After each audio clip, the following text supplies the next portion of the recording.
Okay, I will improvise a short video of 15 minutes or maybe 20 minutes, I don't know. I do my ordinary routine, one might say. Now, as long as I publish video in English, I will begin with these books.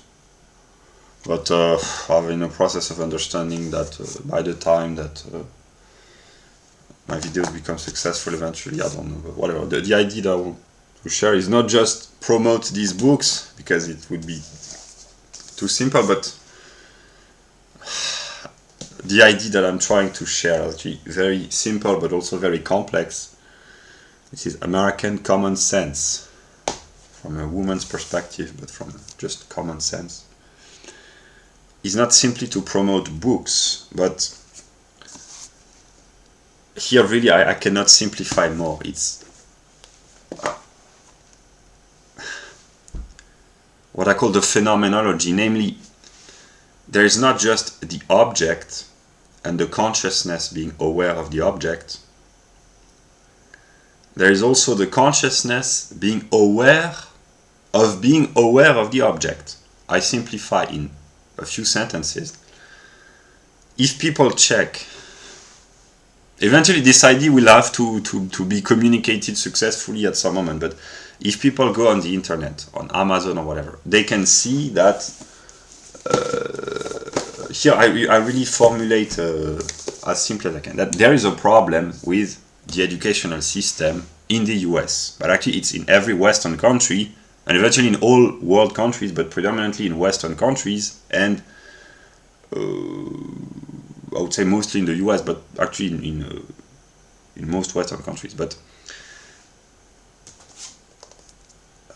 to understand that there is a problem with the educational system is the first moment. And there are many people who are not aware. Well,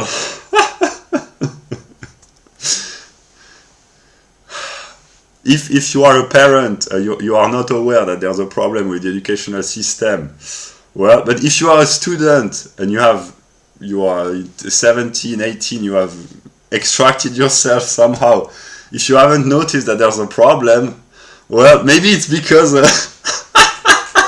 because the educational system functions so well or so bad that it's so successful in producing I don't know what word to use, that the students who go through, I don't know, 12 years of schooling, they don't even notice that there's a problem. So that would be the perfect failure, which will no longer be a failure because it would be so good at deceiving the students that they would not even notice that there's a serious problem. Okay, I'm in a mood to... Maybe it will be 20 minutes, but basically, what I want to say, yeah. So, it's one thing. Here I do not overcomplex. It's the moment of understanding that there's a problem with the educational system.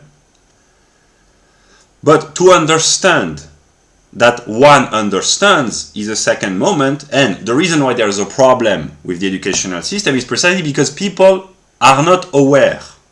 But once they become aware, they will understand that the reason why there is a problem with the educational system or the bureaucracy or the welfare state is precisely, it is possible to have institutions which are dysfunctioning because people are not aware that they are dysfunctioning. But once they become aware, and that they become aware that they are aware, namely when collectively they realize, okay, but we are many tens of thousands, hundreds of thousands, now millions of people who realize there's a problem with the welfare state. But the welfare state can only exist with all the dysfunctioning because people are unaware that there's a problem. But once their consciousness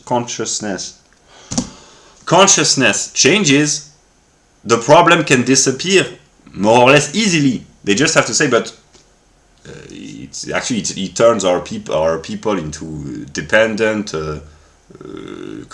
not only, but partly it reinforces criminality, laziness. I'm not blaming those because precisely it's a system, but these are some of the effects: dependency, addiction of various sorts of problems, inefficiency, what they call it, plantation voting. I mean, people are addicted to voting for the Democrats or whatever. We can fix all these problems when we understand that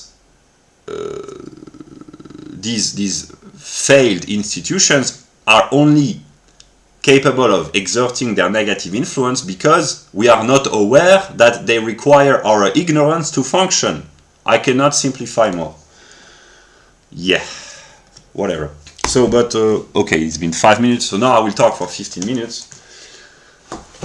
Yeah, here it's midnight 30, middle of the night. We are the 22nd, the 2nd of October. I've had a difficult day because I've been kind of very unproductive. These are the kind of days where I work partly, but I think and I whatever.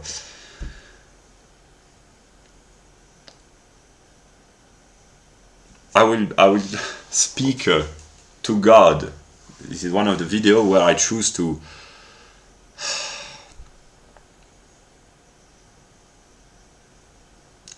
speak to God and to share my thoughts with the whole world eventually on the internet. And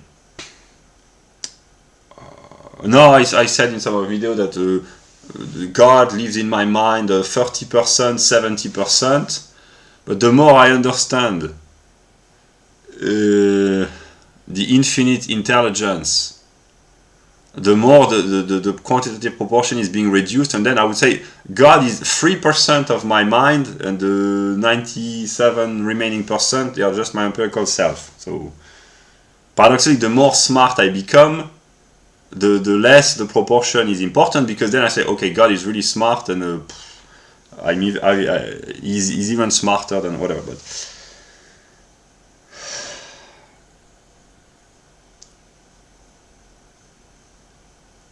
I am becoming wiser, partly, and smarter every day. I repeat this. And yeah, the title of the video will be probably something like I understand pretty much everything, but no one understands me. That's the title that I would like, because that's what I've been thinking about all day. I've had one of my insane mood moments, but I have kept, thank God, maybe my insanity for myself in my room. There comes a moment when I will speak very often, directly, publicly, I guess, and the insane mood shifts, yeah, but I try to control them nonetheless. I will just talk about what happens in the world. The more I read the news, I haven't read the news for a long time because I was focused on my categories, but now I come back down to earth, and actually my categories, they enable me to understand the processes at work. So this is just an anecdote, but I live surrounded by more than 1,400 books on all topics. But actually I have read very few books in my life, paradoxically, because I understood very quickly that I had to read the works of Hegel and eventually the logic. So except maybe a dozen of books that I've read thoroughly, most of the books that I'm surrounded with, I haven't even had the opportunity to read them, simply because I've realized I can just skim through a book and I get the idea, basically. Which is kind of, sometimes it can be dangerous for myself, or maybe not for others, but just for myself, because I promote books that I haven't even read, but I just need to skip through the book. I can categorize, okay, I know what kind of author, what kind of ideas, so I would not be surprised in a sense. So, but then I read the book, say, okay, I'm not surprised, but yeah, it's helpful to read the contents nonetheless. Okay, this video is not what I was expecting, but what I wanted to share is that I understand, because I follow the news, what happens on a geopolitical scale.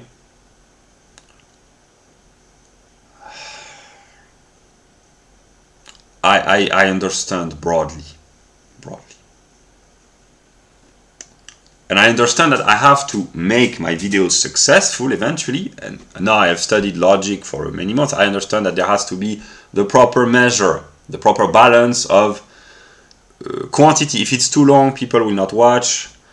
There has to be appeal, but I don't want to turn into a clown just for the sake of entertainment. I've made videos where I sung because I thought that it would attract attention. It's kind of embarrassing. It's part of my development. Maybe I will do this again. Maybe I won't. I've tried to talk about various topics that I thought would be interesting. So I tried various methods of communication. And one of my recent methods is that I try to be spontaneous, namely to speak without checking, without editing, without pre-planning too much.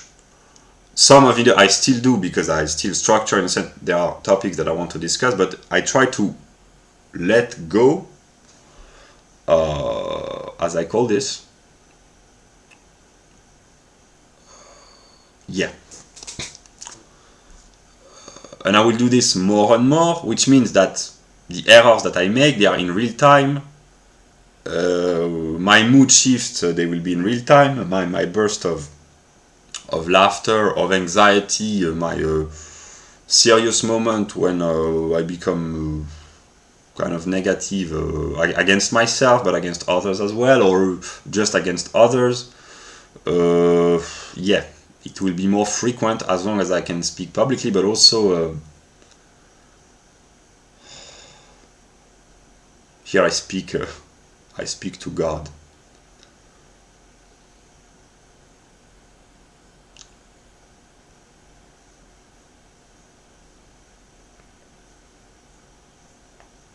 I partly suffer, could be worse, but basically I understand that God, the real God, the super intelligent entity, which is a part of my mind, but that I do not understand fully or do not control, he can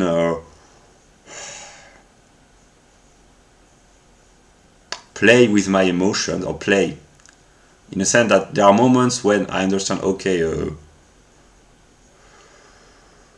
I am not in control of my emotions, and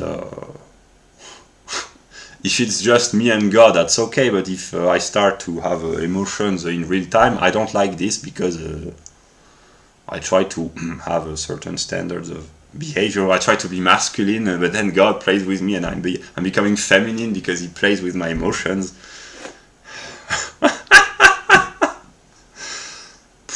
That's embarrassing, because here's my negative self, because I know that eventually, at some moment, some people will say, but we like you the way you are. And it hurts me to hear that, because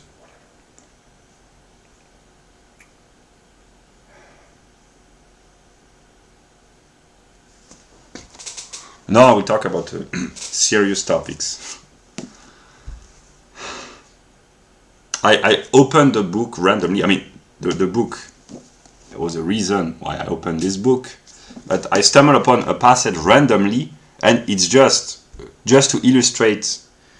If I read the book completely, I could find many quotes, but I will just illustrate with a few sentences what I think about the question of race, or what I think that I think, but actually it expresses most of what I believe, actually. It's from Emerson. I guess it's Ralph Waldo Emerson, the American poet, whatever. I just read the short passage and then I'll briefly comment. But Emerson did oppose slavery. An 1844 speech praised Caribbean blacks for rising to high occupations after slavery. Then there's a quote, "This was not the case in the United States, where descendants of Africans were precluded any opportunity to be a white person's equal, This only reflected on the moral bankruptcy of American white society. However, for the civility of no race can be perfect whilst another race is degraded. I will just repeat the last sentence, which is really, I think, from Emerson. The civility of no race can be perfect whilst another race is degraded. The way I try to explain to myself is that this is a typically white statement, and northwestern white, which means partly Anglo-Saxon, partly Germanic, partly northwestern. But I will use the word, the determination white. It's a typically white statement in a sense that I have this tendency in me, not only, but I have partly, namely that I think that here I will mix kind of I will just express what I think about the white race. We have certain standards. It doesn't mean that we can fulfill these standards, but moral behavior in a sense that we believe that it is morally wrong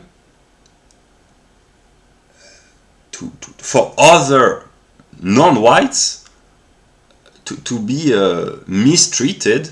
Of course, if people hear this, they will say, oh, look at the history of the white race, are you serious? But precisely, the moral aspect, the history of the white race, over the past 5 centuries in the official chronology and even in antiquity, cannot be understood without this moral element, which is universal. Namely, there is a tendency, it's becoming more and more clear in my mind that there's a tendency towards moral universalism. I mean, universalism in all fields of endeavor, but here I talk about moral. But here's how I try to express or to explain to myself this moral universalism, namely that others, namely ethnic others, that's not how it's formulated, but ethnic others, other people, non-whites, we, here I speak as a white person, we want to treat them well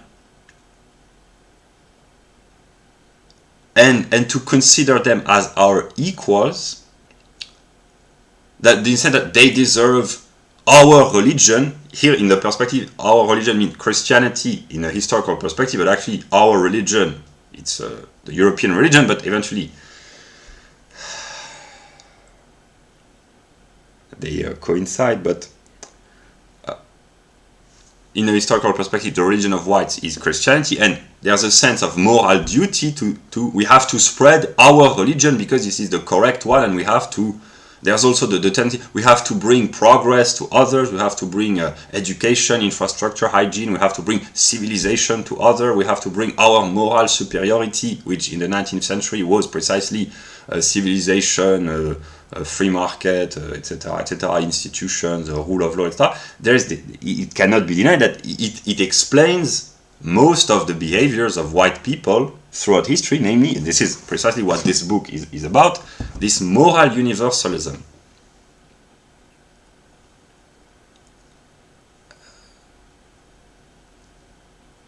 But I will, now I've lost the quote, but I understand the quote very well, so I don't even need to read this. Basically, there is this no, I will not read the quote because I will express with my own. Basically, there's this idea that this is how I understand. Every white people, at some level, he or she believes that, here I will mix a little bit of arrogance with that we are we are superior, but here it's serious, namely this is really left-wing whites and right-wing whites, they are both white supremacists, but they have a different view of white supremacy, and here I'm in a mood to laugh, but actually it's very serious. White leftists, they really are white supremacists, but they want the supremacy of whites to be acknowledged in the realm of morality, and the right-wingers, I caricature here, in the realm of achievements, art, science, politics, etc. But the leftist, and here it's a joke, but actually it's very serious. Namely, white Europeans, it means white people, white left-wing Europeans or white left-wing whites, they want to be acknowledged as being superior, although they claim it has nothing to do with race, but unconsciously or consciously they want to be acknowledged as being superior for being willing to help others, sometimes at the detriment of others. Here I can anticipate what non-whites think, is that please stop trying to help us. I laugh, but actually here I don't know what to think really, but the white leftists, if I had to speak honestly, they want to help others. The tragicomical aspect is that they bring nothing but catastrophes to others. That would be expressed in a tragicomical sense, but actually the kind of tragic aspect is that they really want to help others. They feel morally compelled to help everyone. And of course, in a sense, they do, but there are also negative aspects, and most white leftists, they can't help but they feel like we have to help them. We have to help the starving children, the Amazonian forest, the poor economies, the workers in Asia. We have to help the Inuit. We have to preserve the people. We have to help everyone. We have to solve all the problems. They want to do good, most of them, most of white leftists, but a significant quantitative proportion of the consequences of these actions is disruption for others, which can bring good and also negative. So in a sense, they are kind of pathetic in the meaning of the word. Namely, they inspired kind of compassion, these white leftists, because they genuinely, some of them, or most of them, they genuinely want to do good. But I can imagine that the non-whites, some of them, a significant proportion will say, we pretend we don't, but we like the fact that you try to help us. And some others, they find this kind of annoying, and they probably think, please stop trying to help us. I can anticipate, partly, yeah. But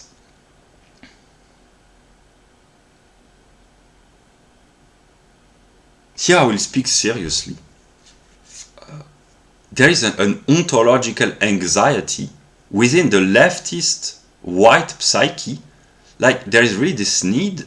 We have to help everyone. We have to help others. We have to solve all the problems. And there is the confident right wing, of course, we have to solve all the problems. And we will. Hopefully. But there is the left wing, namely an ontological anxiety that I experience of being the cause of all the problems, and we have to fix all the problems, and this can lead to insanity.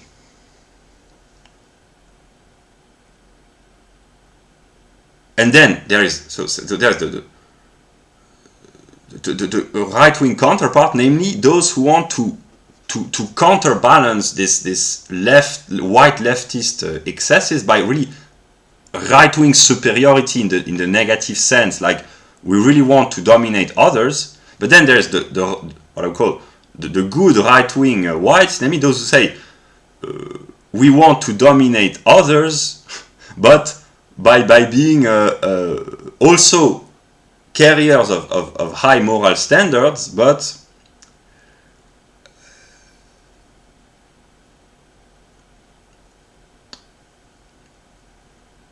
for ourselves in a way that it's yeah.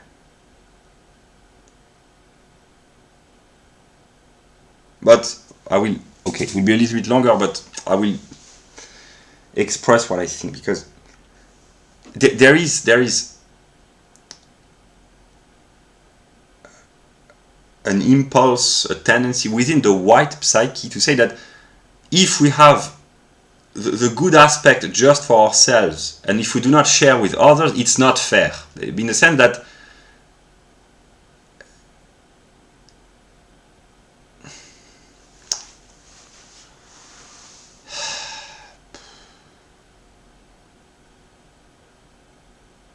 we believe that, here I speak as a white person, we believe that we have to share the good with others.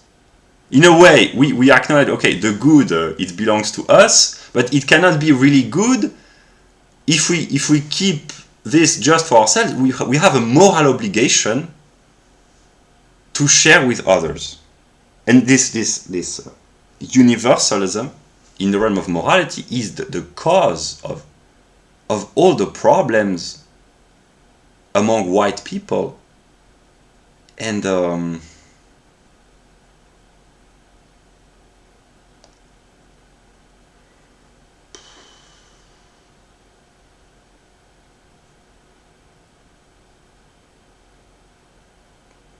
I will speak as a singular case of a particular type. Here the particular can be either white as opposed to non-white, or simply a European, cultural European white as opposed to what I call culturally Anglo-Saxon whites. Namely, here it's not anthropological, it's simply white people who live in the colonies of England, I might say, Northern America, Australia, New Zealand, South Africa, etc. I simplify. And a white person from Europe.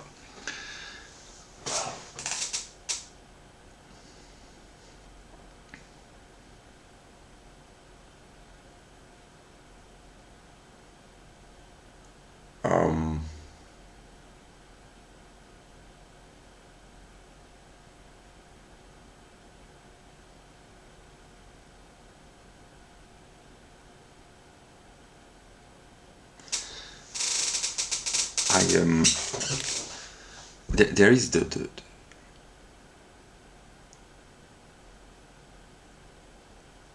there is a moral competition between whites throughout white history.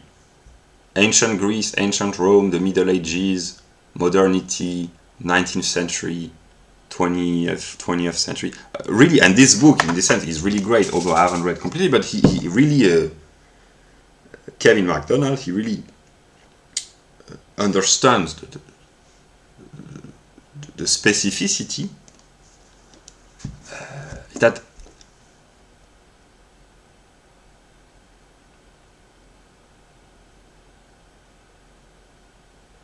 there's a sense of moral responsibility. Like we have, all whites could say this, we have to help others. But then our attempt to help others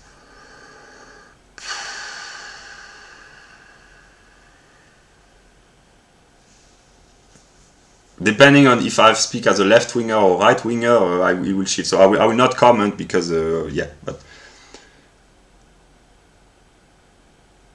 and every white person, and mostly northwestern whites, is programmed by this. I've just understood it. I mean, it's not a surprise, but I understood it whenever I read an article about white people. I mean, those who want to save the Amazonian forest, the climate change, preserve the natives, constantly self-flagellate or self-mutilate for all the past wrongs, and these are white leftists. They are programmed to act in such a way. I will, an American Democrat from California, governor, whatever, he gave money to an Afro-American politician. Wherever they are, white people, they feel some sort of a moral duty to help others, which unconsciously for them are non-whites.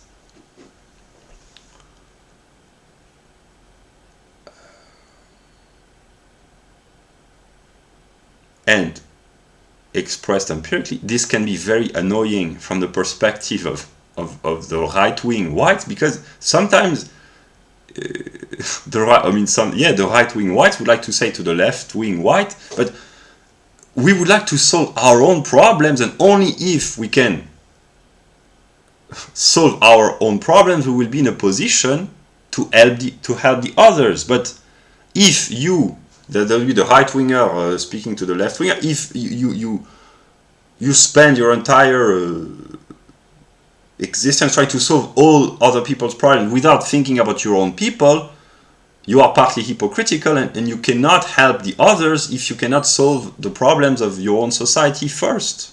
I understood this many years ago, but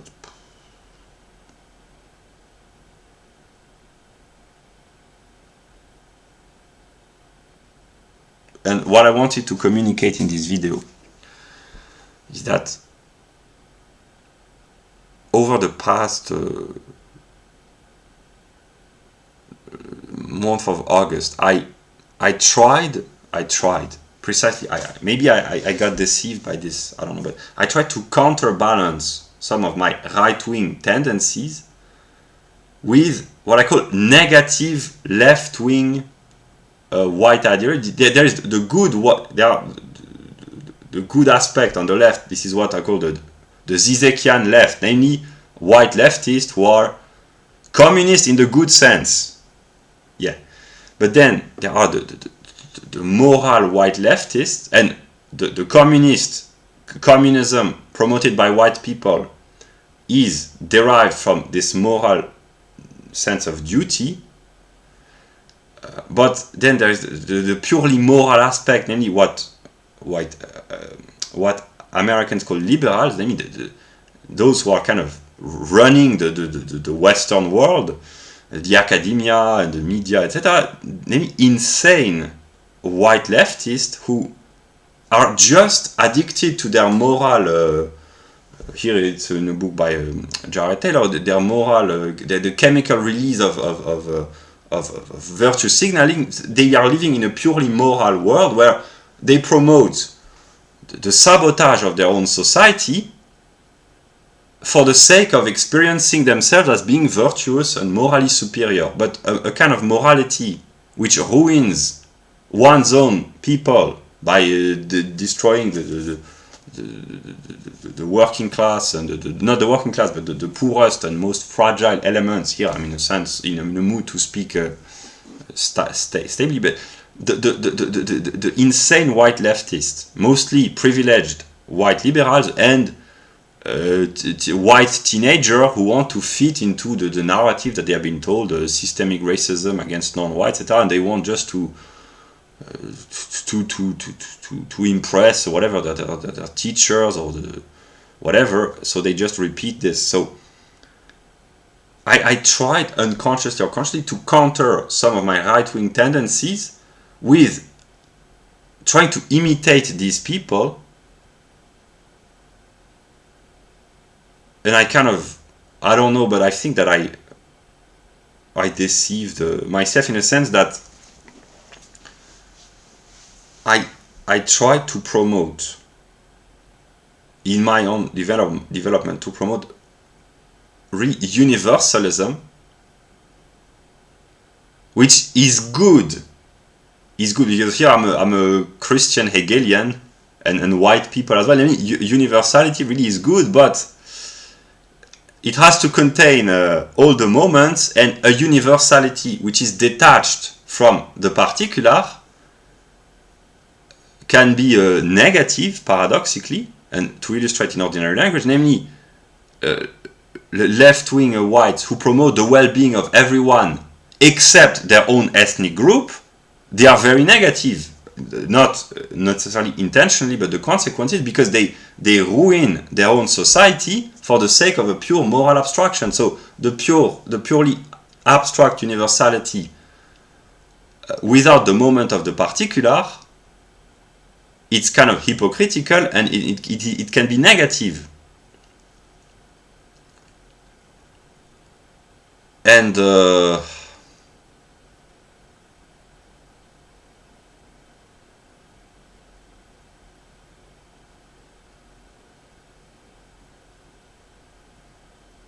I will say what I think. I already said this, but it's becoming more and more clear. In my view, I will speak as a self, as an individual, but also as a white person. I have a moral duty towards non-white.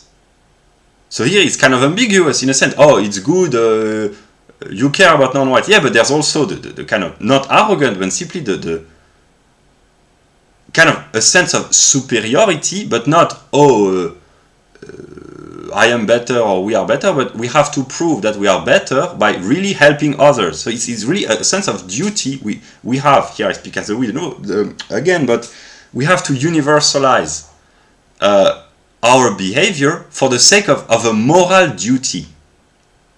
So it's kind of a task, of a moral requirement. It's an effort. It's like feeling some sort of a mission.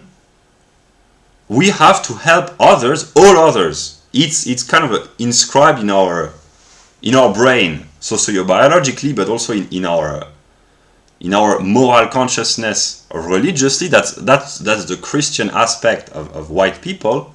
There's a reason why they have adopted historically Christianity, but in this sense, what I think is that as a white person, when I see non-whites suffer, I experience this as a failure, like I have to perform in my job. And when I see starving children, tribal warfare in Africa, the poor Asian who are exploited in their factories, the Southern Americans with the problems of drugs and crime, etc., I suffer in a sense. Okay, I have failed in my mission. It's kind of a work, a job, a mission that I feel I have to fulfill, and I have failed whenever I see problem. But it's kind of, I experience this as a failure in my job or my work, in a way. But when I see white people suffer, that's different. I really experience this as not only also a moral failure, but more than that. It's like it's really a suffering. And my entire intellectual life has been structured, that's what I wanted to talk about, and shaped by the suffering of white people.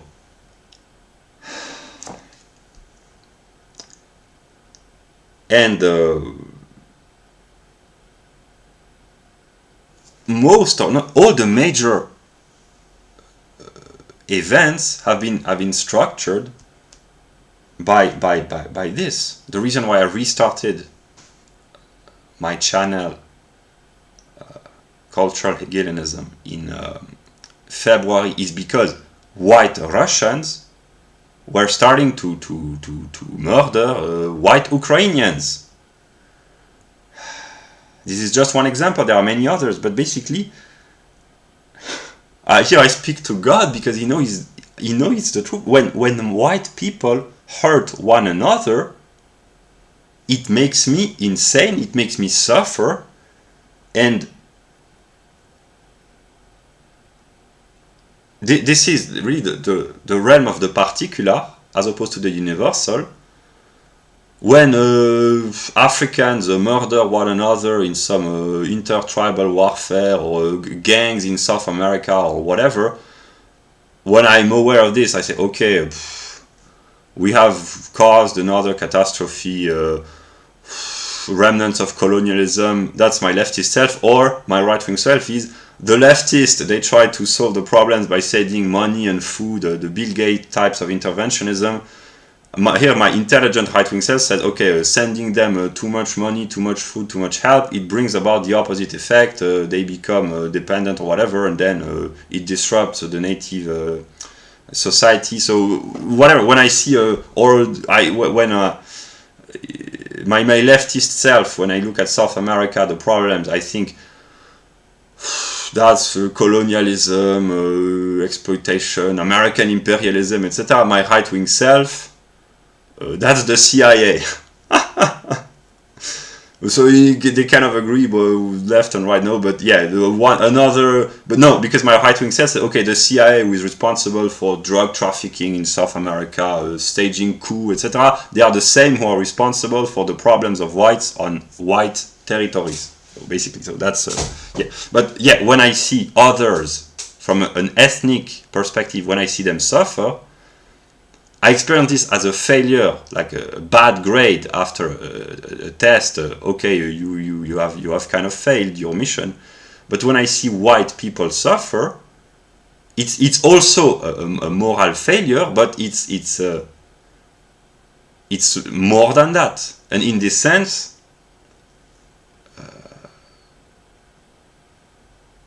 I am, of course, ethnocentric because the reaction does not bring about the same kind of reaction precisely in me. So in a sense, I am pro-white, but the problem is that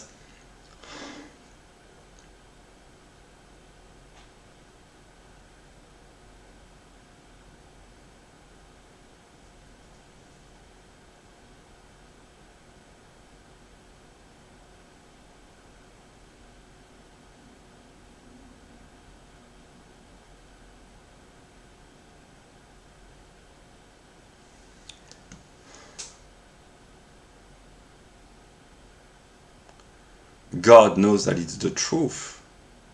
Is that I am passionate about white people, about Europeans. I mean, they are kind of coincide, but the European, depending if it's anthropological, there are various. Because there are here. It's my I laugh, but it's my kind of. My racist self, in a sense that I care more about whites than non-whites. Yeah, and I care more about northwestern whites than others. But actually, I care about whites, but yeah.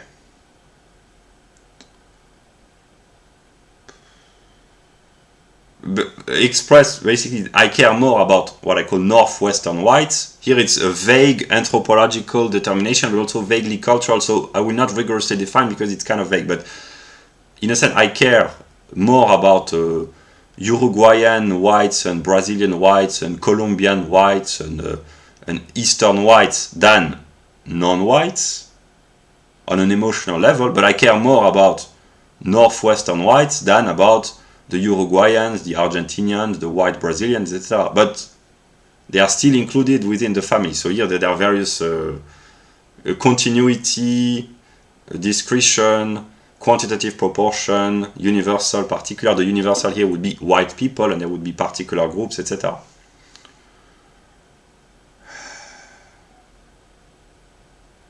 So in this sense, I think with the categories of the early 20th century anthropologists.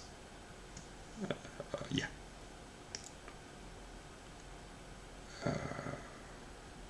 And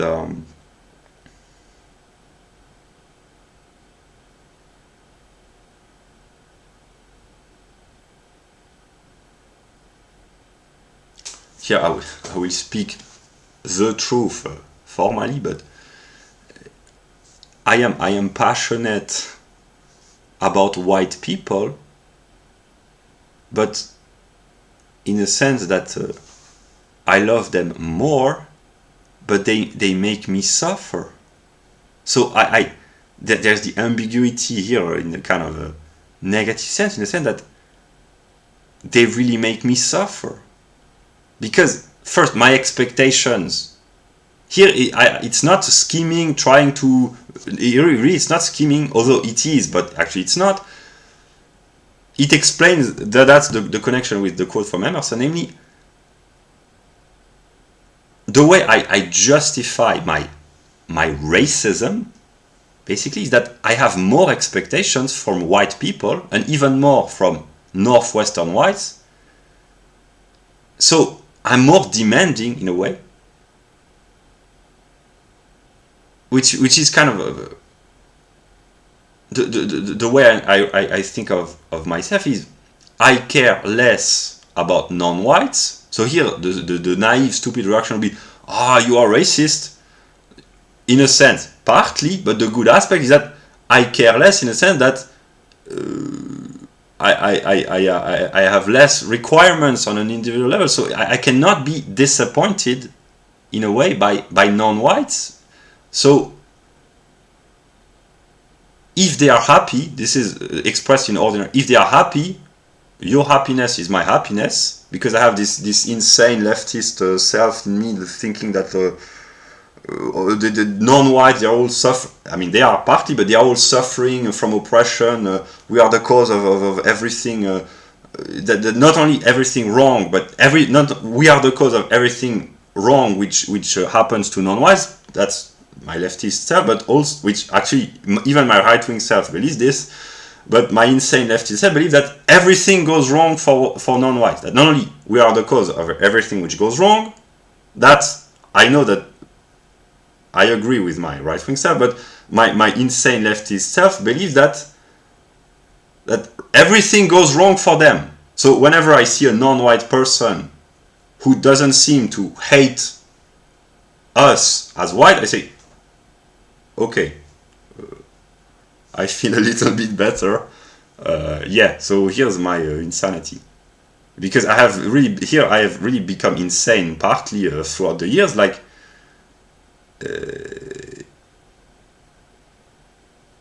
I mean, there are a lot of non-whites who have problems with whites, and there are reasons, historical, psychological, economic, I can understand, but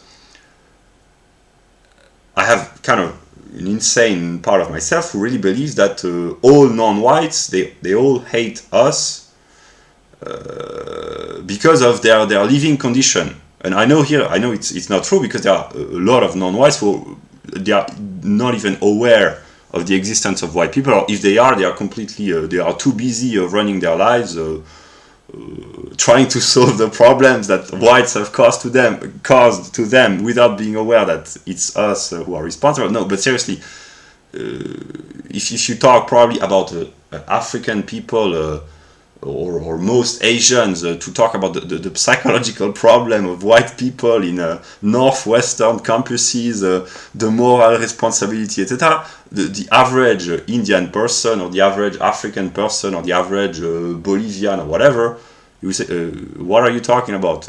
I would like to improve my living condition. And then the white left is, but we are responsible for the poor living condition. Blame us, please.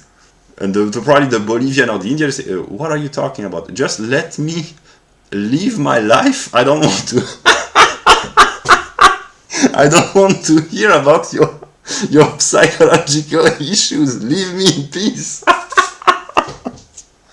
Probably it happens this way at some moment for some people. So here, in this sense, I am really a psychotic leftist, a white leftist. Yeah. So yeah.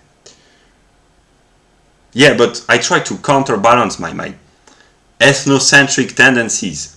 Ethnocentrism is the politically correct word that politically incorrect people use in place of racism. Let's be honest. I am ethnocentric is a politically incorrect, while still being politically correct, of saying I prefer my own people, which means actually I'm kind of racist. This is basically yeah.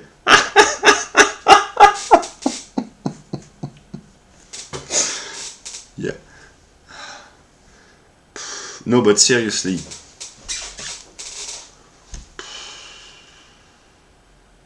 I love white people more, but they make me suffer.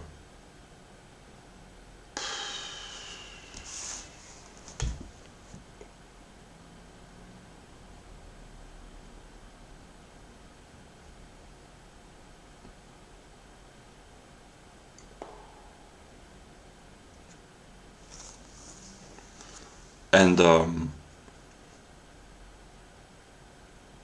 it's really some sort of they call this in love relationships yeah, it's really, if I have to sink to the level of psychology to explain my philosophical system, really, well, probably it's partly true, because I have this sense of the super metaphysical self, psychology. This is for women.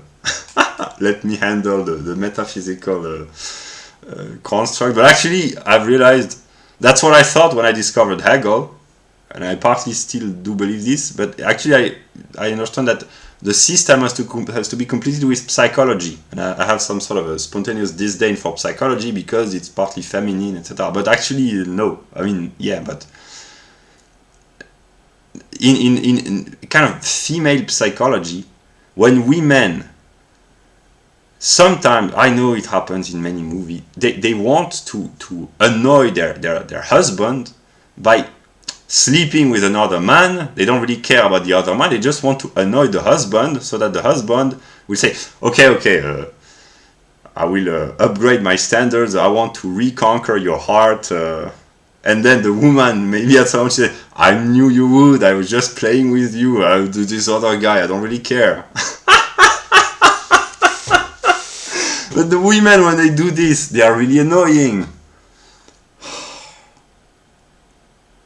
The woman would be the insane white leftist who want to date the whole world except whites, just to annoy the right-wing whites, who will then will be forced to say, okay, yeah, this is kind of a toxic relationship, a toxic love relationship. Toxic love is still love, but yeah, it's better than no love, but it's toxic nonetheless. But between the insane white leftist and the right-wing whites who try to reconquer their leftist selves,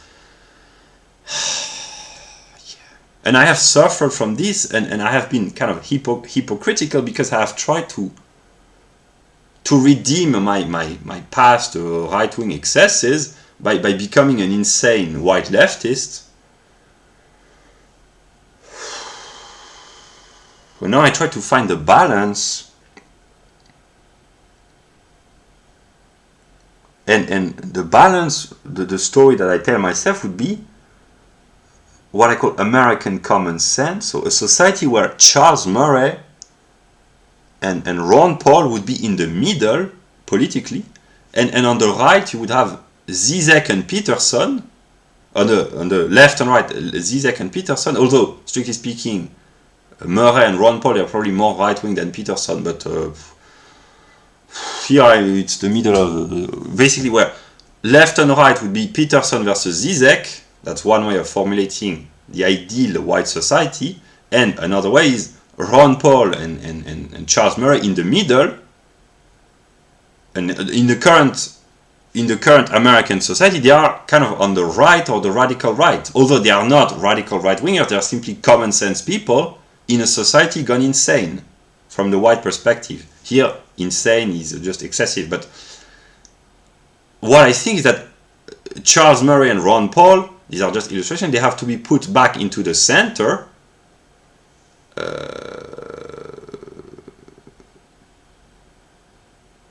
Yeah. Where it would be common sense, common wisdom, what they preach in their writings and in their conferences, etc. It would just be common sense among all whites. They would all agree that, yeah. And there's this book by Paul Embury. But actually, it's a movement throughout the entire Western world where there is the insane leftist part of the white psyche, who are really in their moral insanity. We have to promote universalism at the expense of our own interest, really in an excessive sense. And then there is the leftist white psyche, which is rooted in common sense. These are the revival of white socialism. But here they say, we are universalists because we want really the interest of everyone, so they are typically white, but they say we have to defend the interest of the working class, which is still predominantly white in spite of the demographic changes. The working class is still predominantly and sometimes even overwhelmingly white in most, if not all, Western countries. So these are just traditional leftists who come back to common sense after decades in the chronological perspective of insanity. They just say, we will defend the working class independently of color. This is a typically white feature, but we will defend the working class. Whereas the white liberals, they say, unconsciously, we do not want to defend the working class because they are predominantly white. So we will defend the underclass, the superclass, the foreigners, the immigrants, everyone but the white working class and the white lower middle class who somehow identify with, the workers. And here it's really the annoying aspect of the white psyche, namely this. I blame them, but it's an aspect of me. The arrogant white liberal who claim, oh, we want to help everyone, we want to be good to everyone, but they are living in their ivory tower of white privilege. They are the privileged, not every white. Here I try to, no, but seriously. But they are not responsible, but they are addicted to virtue signaling. So here the analysis of the populist, right-leaning people on the internet blaming white leftists for virtue signaling, etc. It's true. I mean, truth is a process, but actually, I knew this was true, but I have traveled so far, so fast that I have anticipated way too fast. This is the mistake that I made over the past few weeks before I kind of recovered my sanity. Namely, I adopted the perspective of a universalist white leftist against the interest of white, so really white insanity, and I wanted the video to be short, but I need to express because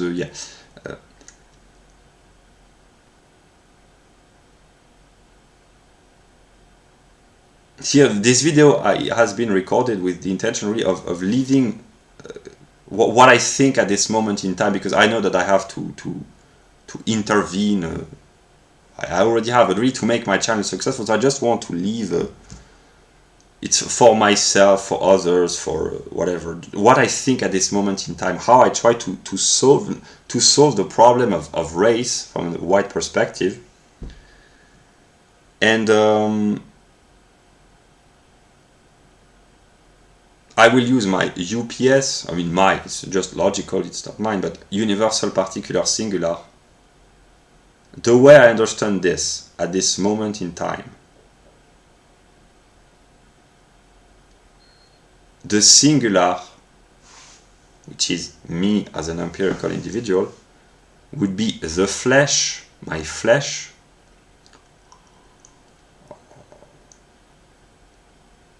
the particular would be my heart, so my particularity would be European or white, European, anthropologically, and also culturally, but here I speak anthropologically, but actually a real European is not just an anthropological European. He has a cultural content and religious and artistic and philosophical, etc., etc. And the universal would be, precisely because it is universal beyond any particularities, so that would be really universal, the moral universalism, but not only moral, but the mind of God, the universal, that which is valid for all. And that would be, my mind.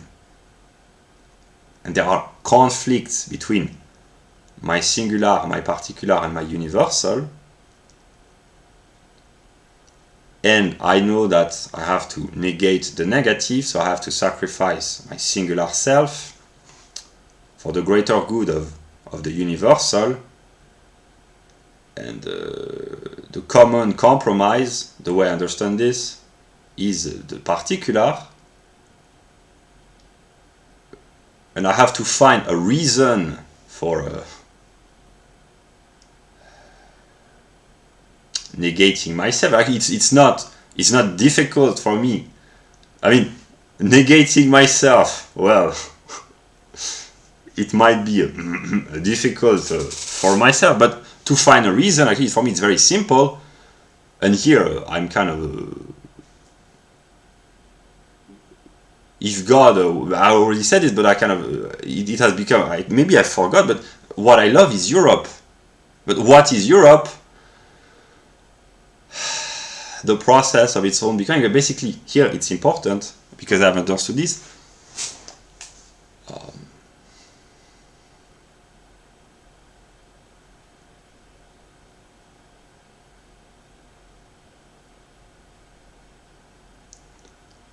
How I envision myself at this moment in time. We are the 2nd of October. My singular, what I love from a singular standpoint is my teenage romance. Precisely because I could be physically with the person that I loved, namely just to speak to her and to be with her in a physical presence. And I haven't been able to be physically. Here I'm not talking about the problems of just to see the person, to talk to them. I haven't been able to do this with anyone else. So this is my singular love story. That's how I envision things at this moment in time. This is what belongs just to me as a singular individual. But the love that I experienced for her has inspired an attempt unconsciously to reconstruct what I had lost, and this process of reconstruction between 2016 and 2018 and even ever since, but it's really is what I call Europe, from a cultural, artistic, religious, and anthropological. When I discovered that I was white, I didn't know consciously. So the process of reconstruction of Europe, which is not only my story, but it's the movement of consciousness throughout the Western world. And then I came to identify Europe still with my teenage romance, but with all the artists, the musician, and also the scientist, the philosopher, etc., that I uncovered throughout my intellectual path. And eventually with the people that I had experiences with, spiritual experiences with, namely those that I called Hyperboreans, and actually the European gods and goddesses, in whom my spirit lives, and in me lives their spirit, and I know that we are a spiritual community, and that we are one spirit. And Hegel and the Hermetic tradition, God becomes alive as a spirit in his community. In this sense, they are my community, they are my spiritual family. So yeah, that would be the particular, and the universal. The question is who is important, or who am I actually? Here I speak to God. That's how I envision things. The universal would be the German philosophers,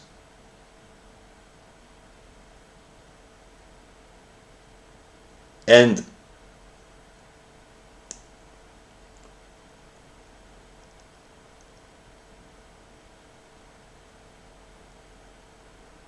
the relationship would be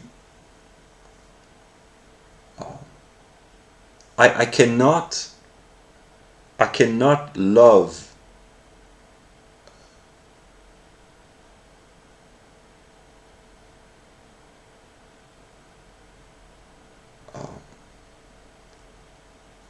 I cannot love others other particulars if I do not love first my own particularity and eventually my own singularity, namely, here they are interconnected. One cannot reach the universal without the mediation of the particular.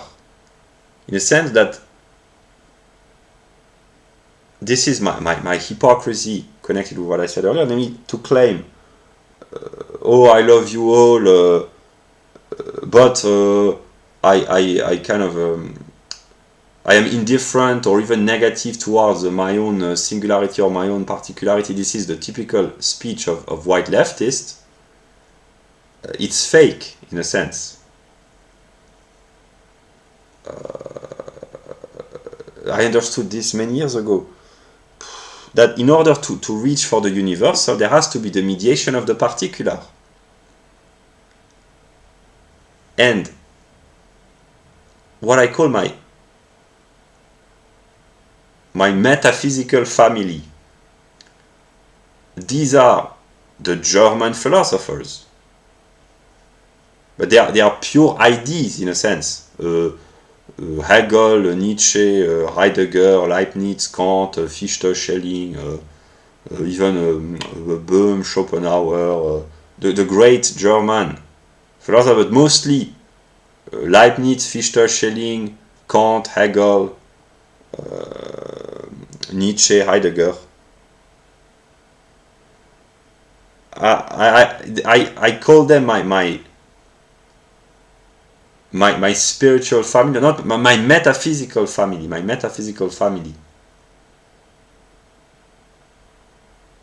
So at some level, who is important? My metaphysical family. I try, here I speak to God because he knows the truth. I try to impress Hegel. I try to impress Nietzsche. No. Nietzsche is a... No, he's kind of a little bit... He doesn't want to be impressed. Nietzsche is a little bit special.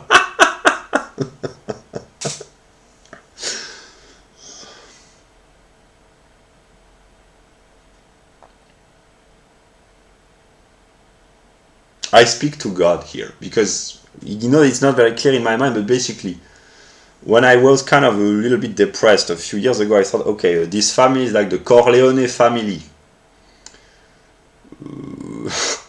I laugh, but it's a family in a good sense.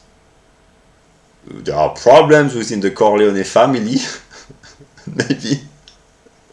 Other families or other groups have problems with the Corleone family, but yeah, it's yeah. And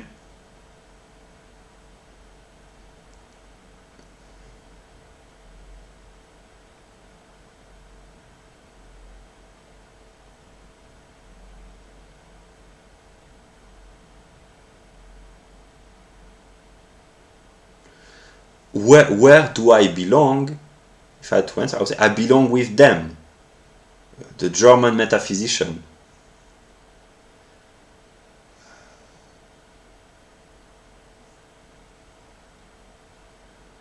The question, who do you love the most? I wouldn't say my teenage sweetheart, I would say the memory that I have of my teenage romance, the memory that I have. Of course, the memory would not be possible without the person, but today, what do I care about the most? Maybe the memory that I have. But here's the story that I try to understand, that the particular is the mediation of the universal and the singular, namely the spirit of the German metaphysician lives within what I call my spiritual family, the Hyperboreans, or the European gods and goddesses. And to the question, who do I care about today? These are the European gods and goddesses, and they are the mediation. That's how maybe I'm deluding myself, but I think there's a part of truth. Namely, they are really existing people like my teenage sweetheart, namely in time and space, they exist, but their mind contains the spirit of Europe, I would say, and partly Germany, and they are kind of the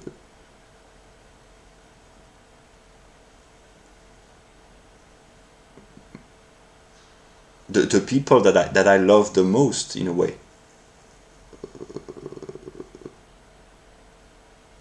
And they are the kind of the because here it's really complex, but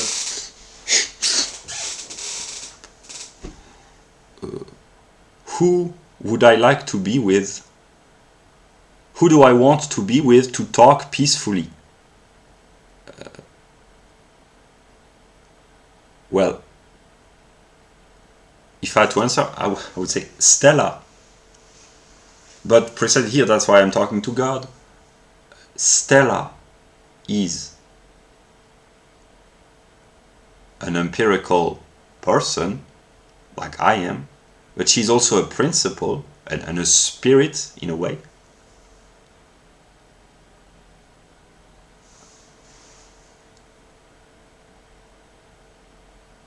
So to the question, who do you love today? I mean, here I will not think over. I love Stella, but I understood that the principle which animates Stella is the feminine principle, in a way. That's one of my problems. There's only one woman on a metaphysical level.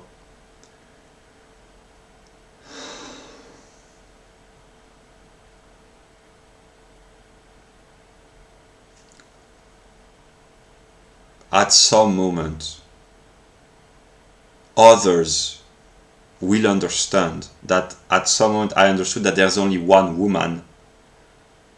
And this is there are many other reasons, but one of the reason why I partly become insane, in a way. I do not consciously think about it, but basically this knowledge, I realized this on a metaphysical level 4 years ago. Yeah, it's the source of not all, but most of my problems, because I kind of get lost, really. Because I understood that if there's only one woman, the girl that I loved when I was a teenager, if this one woman is Stella, and that's not an if, I know this is true, I already loved Stella. I only love Stella, in a way. But I can love her through other women.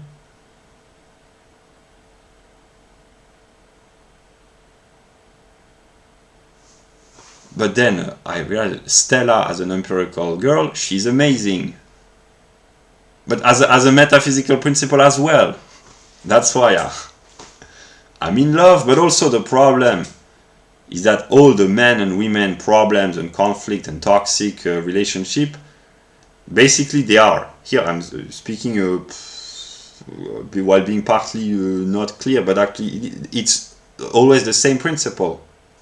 So all my problems, these are problems with Stella. All the solutions as well.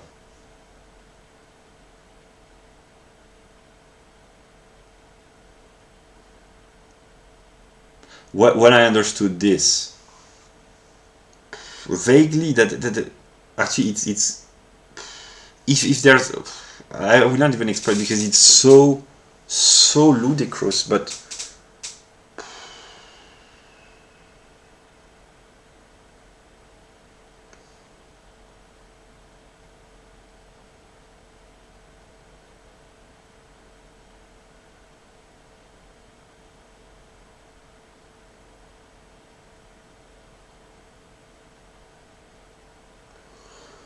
what I thought about today and maybe the days before, what I want. I mean, there are many things that I will try to achieve, but one of my objectives in the coming days or weeks.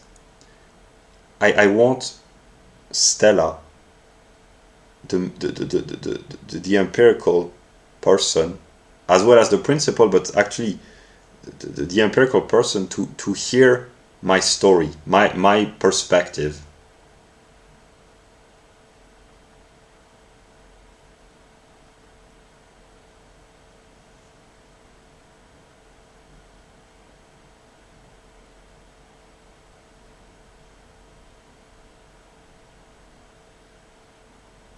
So that's why I make this video. There are many others, but what I will consciously try to achieve is to eventually, at some moment in the coming, let's say coming weeks, because I will work in the coming days, but maybe it will take a few time. I will try to make it so that the empirical girl named Stella, in whom lives the feminine principle, the metaphysical principle of femininity, I want her to hear my perspective. And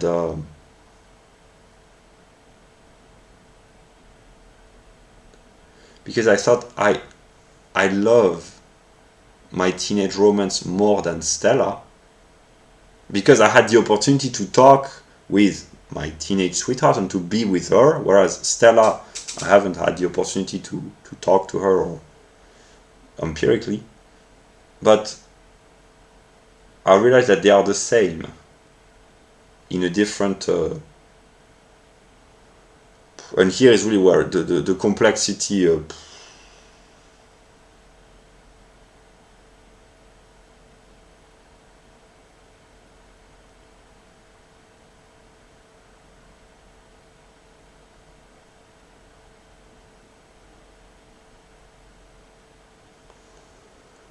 God is so complex, so complex.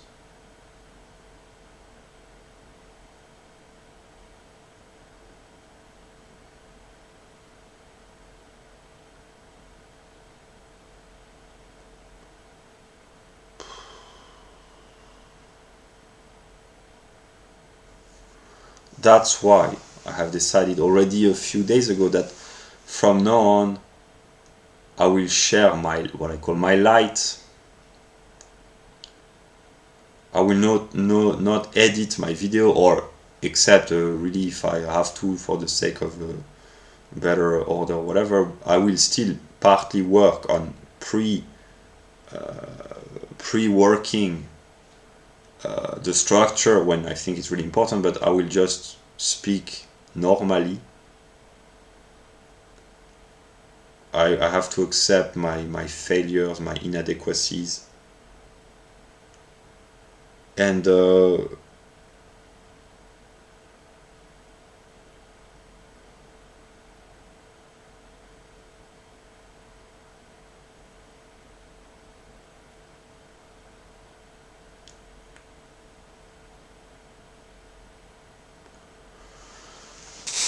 I will say what I intended to say. Now it's been more 1 hour and 20 minutes. I wanted it to be 20 minutes long, but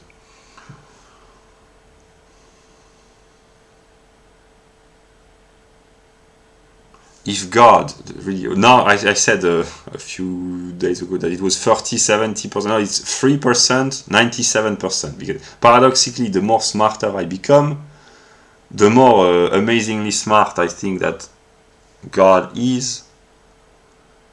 So I feel more stupid, although I feel more intelligent. But what I want to say is that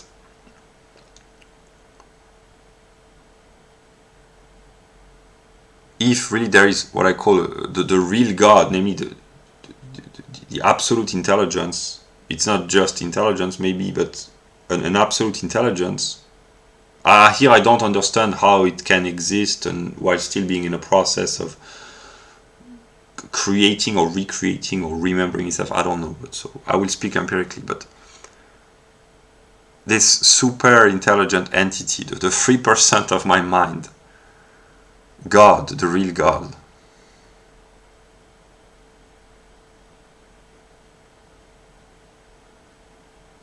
If he really is God, he knows what I suffer from.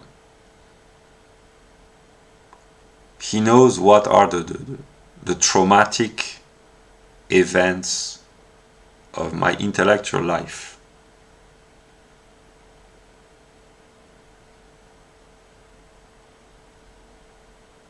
Yeah, we'll talk about this because I intended, and I will not make another video, it will be a little bit longer, but I want to share this, all of honesty, I don't know, but just maybe whatever weird behavior I adopt. Now I'm in a stable mood, but I've been partly insane most of the day. This is how I understand myself. 2nd of October. The first really negative trauma in my intellectual life was probably January 2018. And it came about, the way I understand it, it came about because I simply uncovered unconsciously the structure of reality through a strictly cognitive process. So I experienced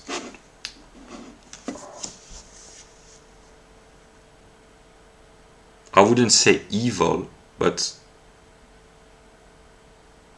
ontological trauma.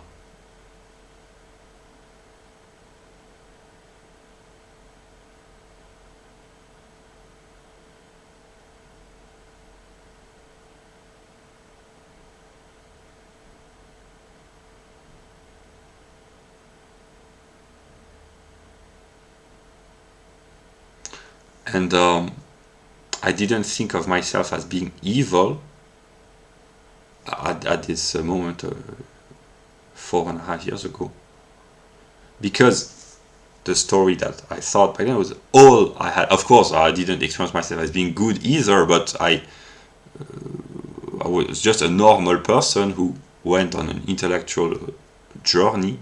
I don't know if it's how I interpreted it, but basically, and I uncovered layer by layer most, or if not all, the aspects of reality. I started to think unconsciously in a systemic manner, and I really encountered a negative moment. And here, God knows that I am trying to be honest, and that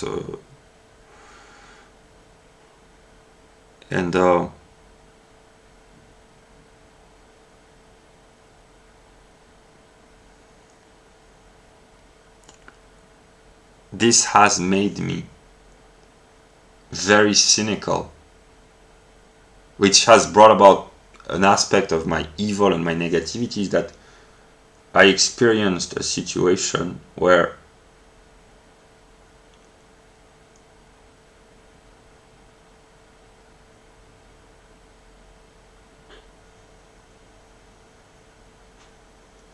a situation of let's call this trauma,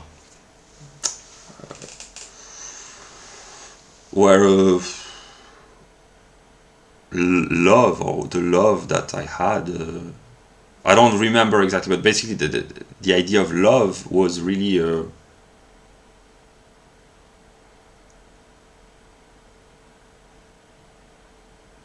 put to the test, one might say.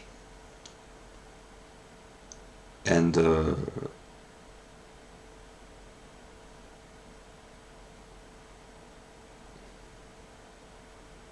this brings about the kind of question, what does it mean to love someone? And that's why I'm very skeptical and very cynical. This is one of the reasons of saying that I love others. That's why I say I am attracted, because I have experienced situations where I believe that I loved someone, but actually when under certain circumstances, when really the limitations of the flesh, namely the anxiety and the terror of existence,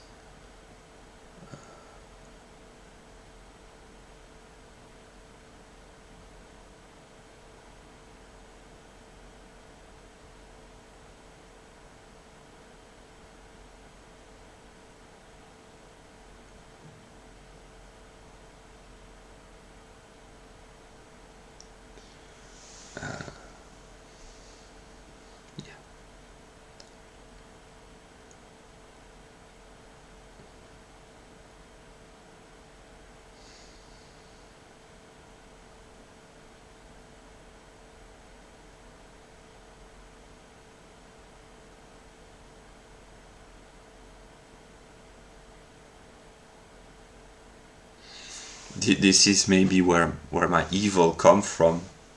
I don't know what is the causal relationship. Is it the trauma which brings about my evil, or was there evil and the consequence was that I had to be traumatized? I don't know, but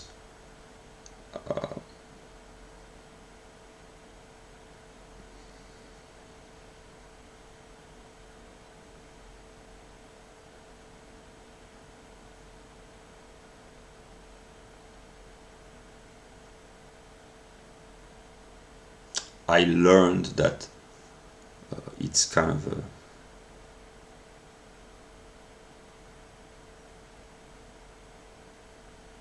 very easy to break a human being.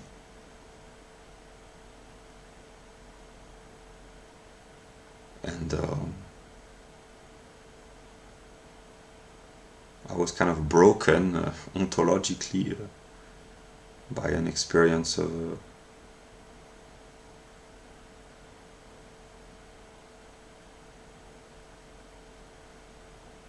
moral suffering, one might say, but also intellectual and ontological suffering, whatever. So there's this experience, and only the real God knows what happened really at this moment, but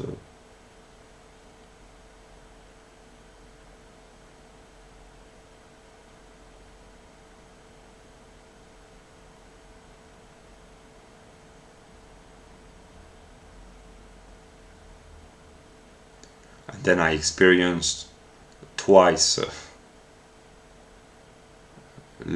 February 2018 and later in the year 2018 what people call hell on an intellectual level.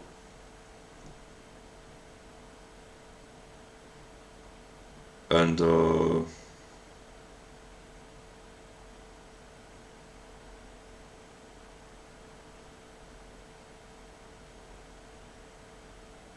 the way I understand this, the first time it was some sort of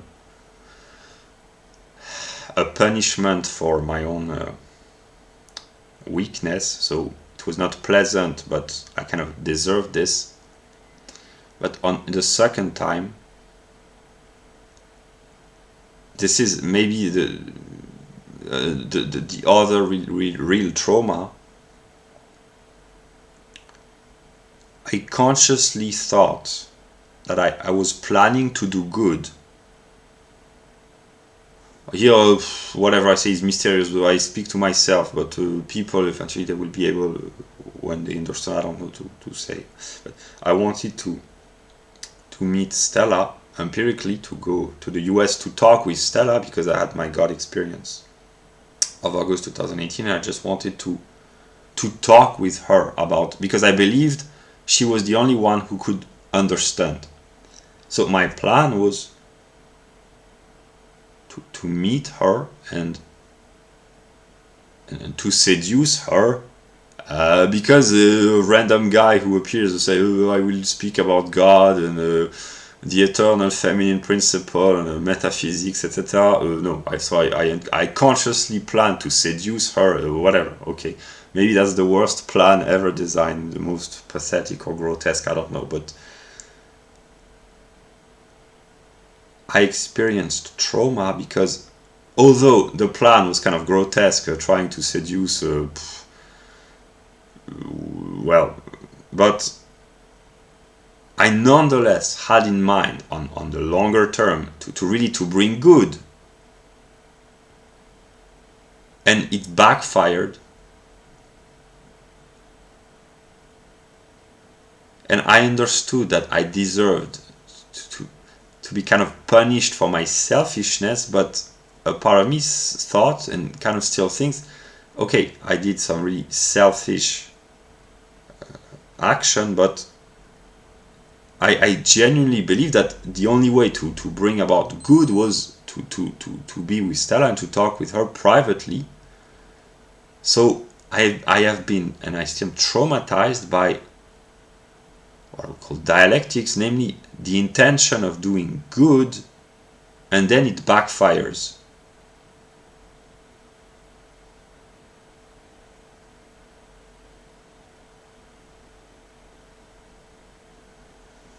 And that's why I am so negative. This is one of the reasons that I consciously am aware of. Why am I so negative? I will be probably publicly negative. Right now I keep my negativity for myself, and my negativity is being exteriorized in the world unconsciously. But if I had to explain to myself why am I so negative sometimes, first, the trauma of January 2018 were really I was shaken ontologically by the prospect of saying, okay,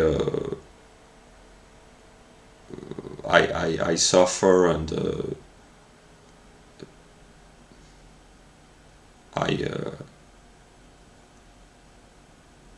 the suffering is so great that I would like this to stop, and yeah,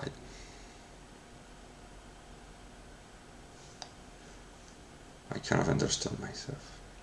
But the second, with the reversal of my attempt to seduce Stella, it was selfish, egotistic. But my problem is that I nonetheless, on a longer term, thought that we could bring good together, and it backfired. And the second problem is that I realized that I had the power unconsciously to bring about really what I call a religious catastrophe. I will not explain because it's unintelligible. Did I retroactively create original sin? That's what I thought. It was already there, but through my action I kind of retroactively justified, so brought it forth. So, this is the kind of insanity that really whatever. But so it's a second trauma, because I realized, but do I have the power, the negative power to bring about catastrophes for others and for myself by just making simple errors on an individual level? But then what am I? And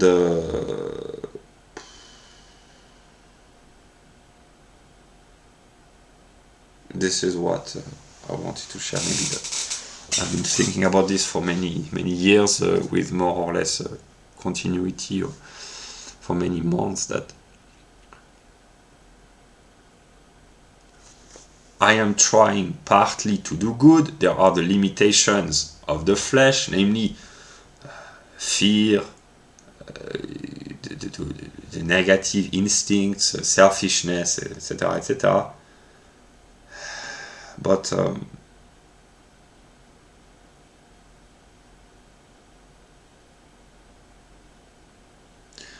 I probably can anticipate that I will be punished by my own for my own virtues. Maybe that would be very Nietzschean, because I have tried almost consistently to be honest in most of my videos. No, not what I say, but honest in the sense that there are some videos where I say, okay, I will speak what I think, whatever the consequences, and eventually the consequences will probably come back at me in some form or another, but at least I will have been honest when I publish this or that video. I've done this several times since 2019 already. So now I have understood that I am kind of trapped. I deserve probably, but I am trapped by my own the consequences of my own moral decisions, partly. Yeah.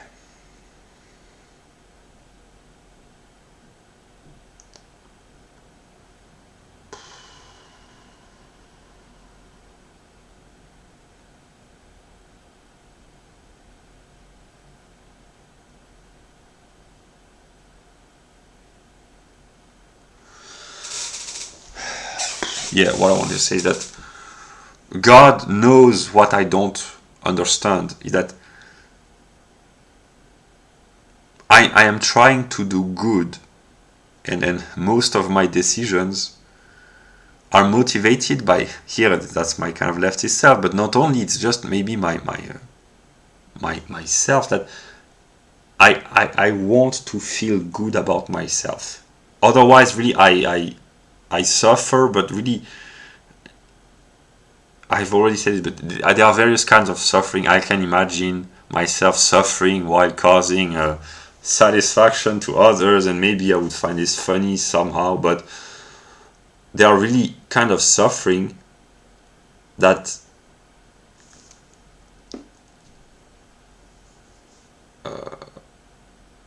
I don't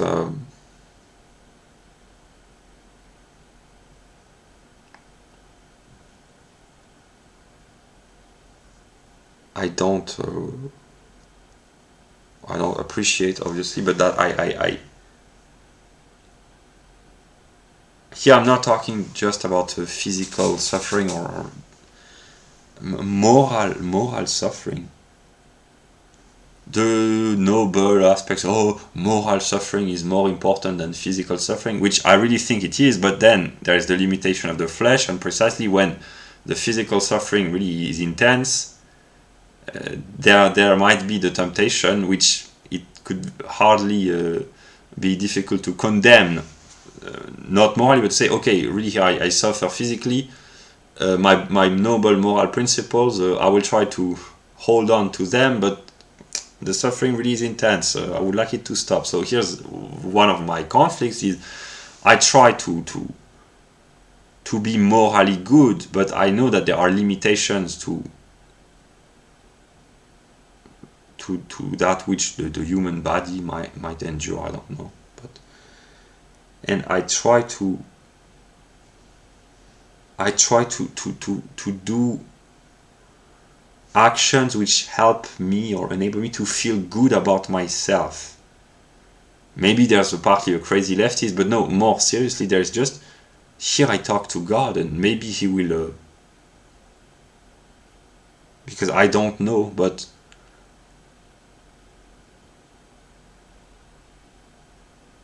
I don't, maybe, I don't know, but empirically, my joy or my joys are those where I can feel, not I feel joyful and happy and all the positive emotion, because I can associate the joy of an other with the idea of myself. In this sense, I'm not altruistic out of the goodness of my heart, but maybe I am, if I had to know seriously.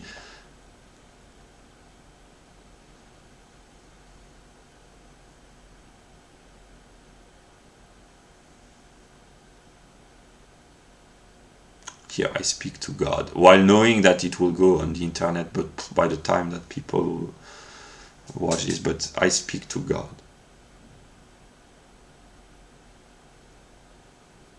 I loved her, and I still love the memory of my teenage romance. I loved her so much because she was so great, but also because she had the illusion that she loved me back, but not because she had to, but precisely because she found qualities in me.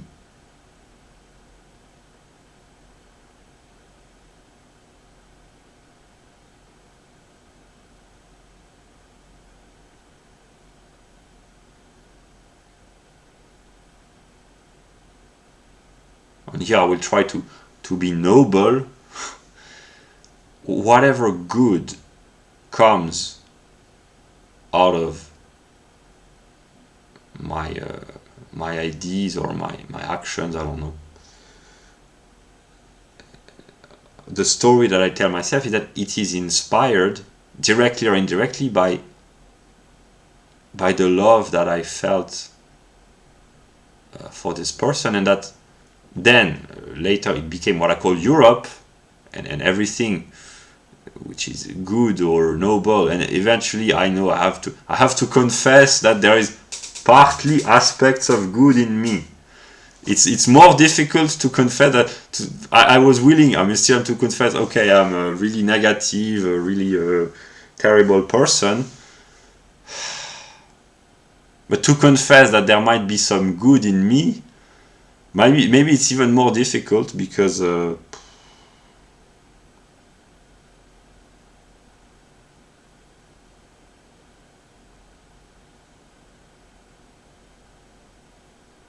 don't know. But basically, all the good or the noble that comes out of whatever I produce, it is inspired by what I call Europe. And Europe is inspired by my teenage romance, but it has become more than just a fleeting memory. Precisely. It has become a world of artists and poets, and also gods and goddesses.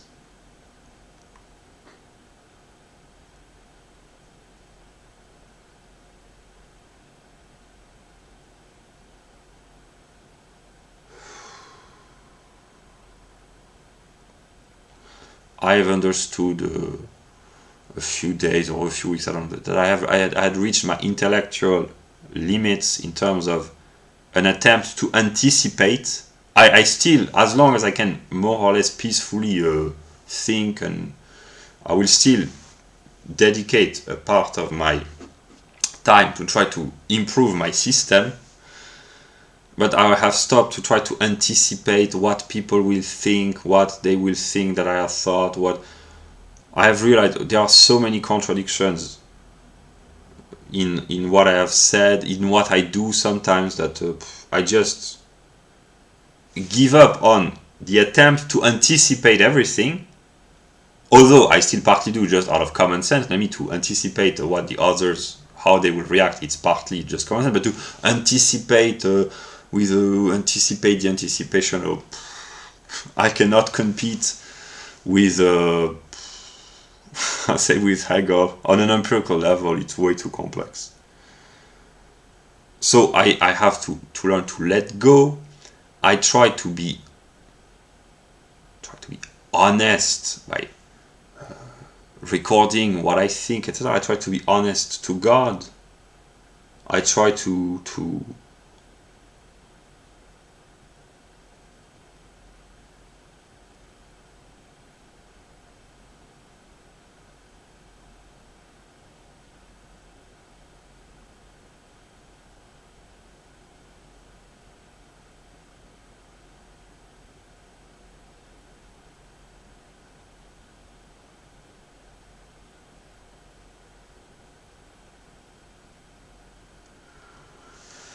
I've just reached a point where I still need, as long as I can, my I say 6 hours of sleep in order to be chemically balanced. So I think I will try to keep sleeping as long as I can every night, just to remain chemically balanced and not But then I will focus on just trying to make my videos successful. This one, well, it will be way too long, but I wanted to record it completely improvised.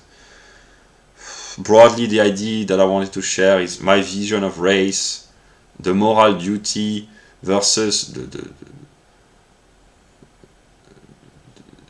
also the moral duty, but mostly the spontaneous love and attraction, but not just attraction, love and passion and impulse towards those that I feel really closer to, and also the UPS, the way I envision this, my metaphysical family, my spiritual family, and my teenage romance. And another thing that I could say is that I have tried to gradually, maybe first I said everything, the truth, in pure honesty, but then it didn't work, so I tried to gradually, by making videos on lectures on logic, etc. But then I realized that I don't know who, or probably no one, or very few people have consistently followed my line of development.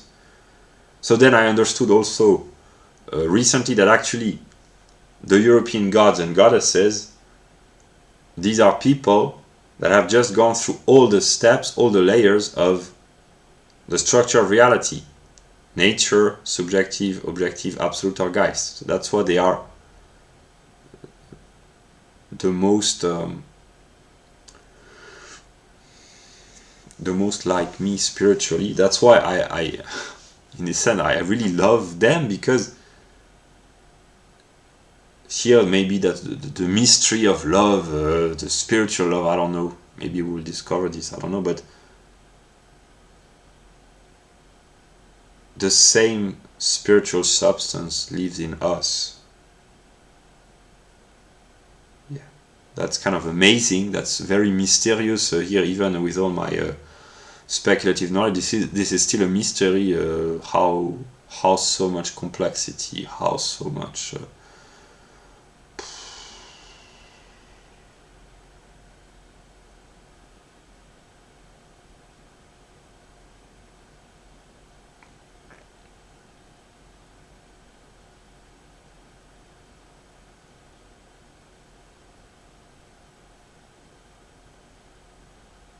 Also, yeah, I think about this now. What I call perfect love.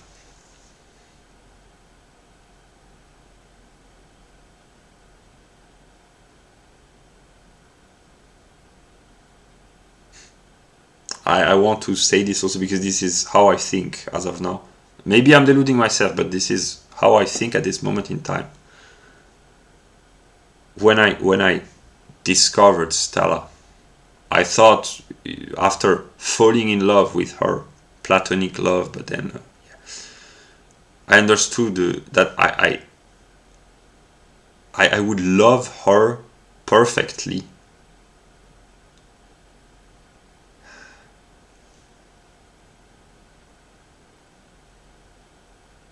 Here I talk to myself, or to God, I don't know, not to myself maybe.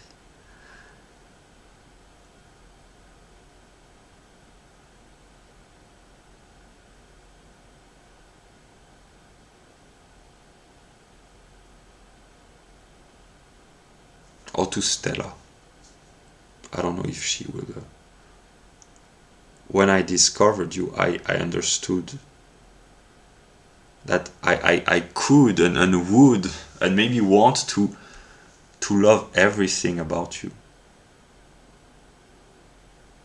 And in my teenage romance, I loved everything as well, but it was just a teenage romance, and this is what I call a sweet and tender love, and it was, but there were also negative aspects and the kind of comical and twisted. But with Stella, imagine that I'm talking to you, or whatever. It was more intense with you, and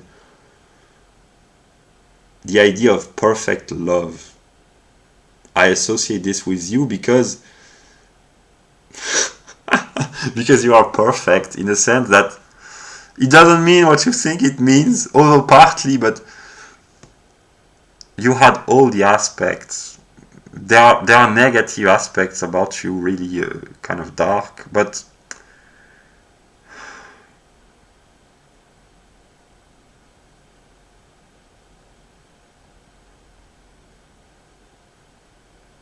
if I could say something to you, that I love you perfectly. And I love everything about you, but in everything. I know the stories about the vampires. Yeah, I know, but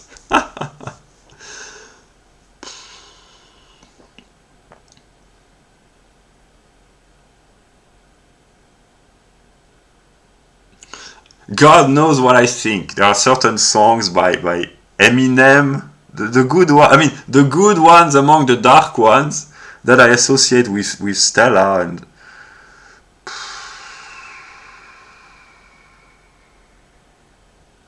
and then in the realm of politics, perfect love maybe I'm deluding myself, but that would be America, the United States of America. If there's a country that I could love perfectly, that would be the US. Perfect doesn't mean what you think it means.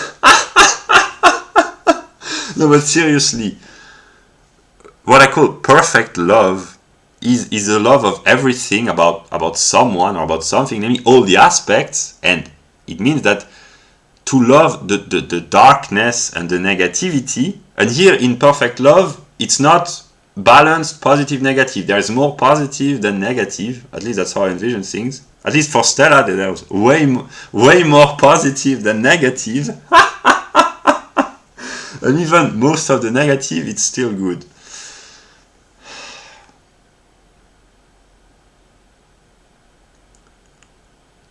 I don't know if I can apply this to but the US has envisioned this. If I had to define perfect love, I would say the United States of America. And then if somehow the Americans hear this, they say, "Oh, thank God."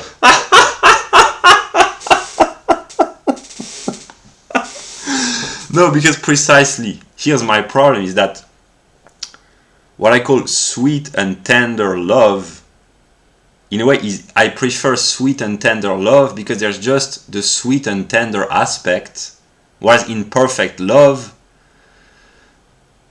there's also kind of negativity that, in the grand scheme of things, perfect love is love of a marriage. Sweet love is love of a teenage romance. When you marry a person, you have to love her, your wife, or your husband perfectly.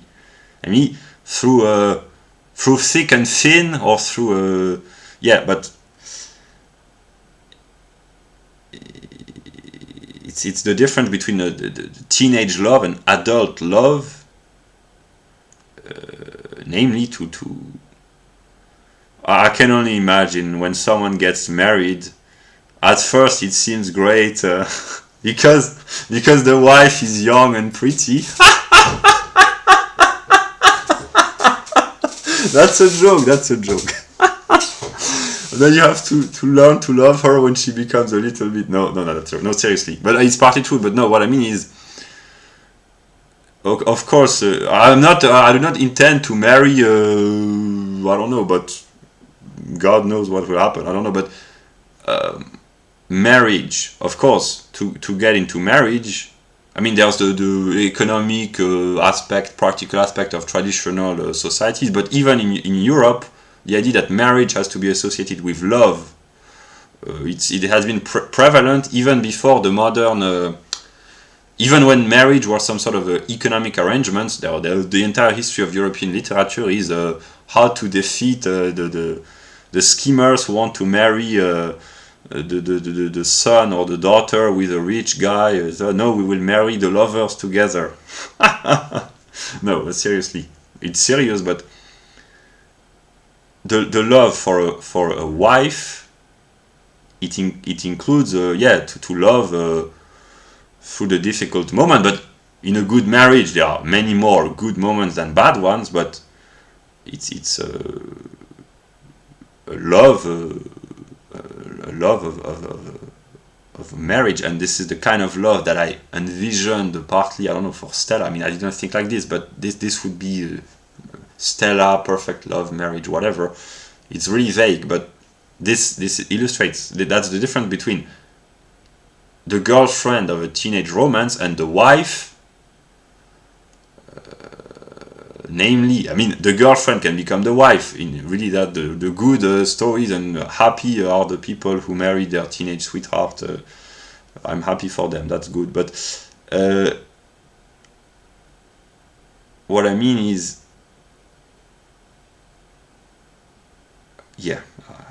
I kind of understand myself. I mean.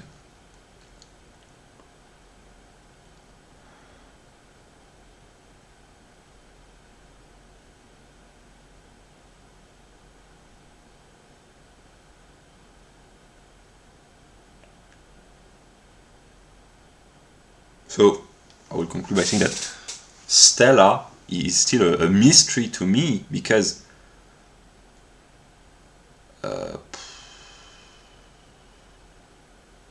the idea that metaphysically there's only one woman,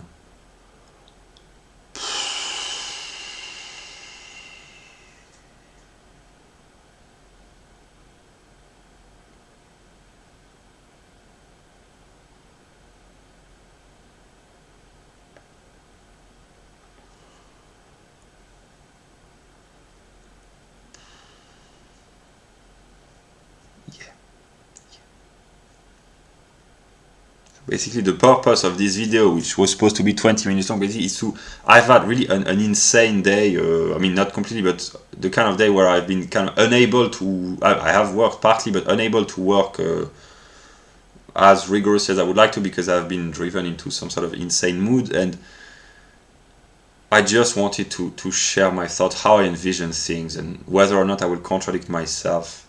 The way I believe this is that I really kind of became insane in a negative sense a few weeks ago.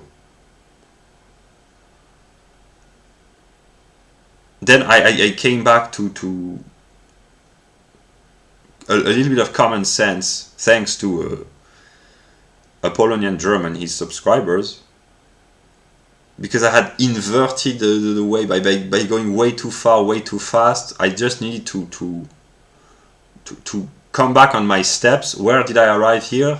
I do not have to forget all the steps. And then I remember, okay, then Charles Murray, and I became a little bit... So I still...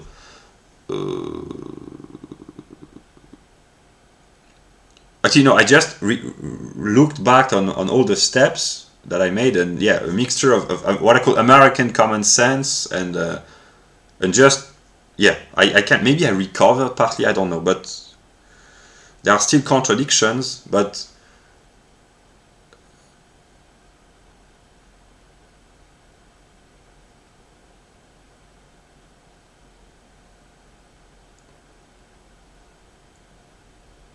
I will just conclude.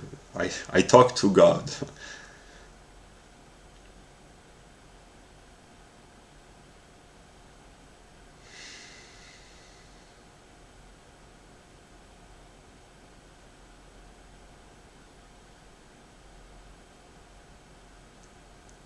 When I really suffer morally, I retreat towards what enables me to not sink completely into negativity, namely the memory that I have that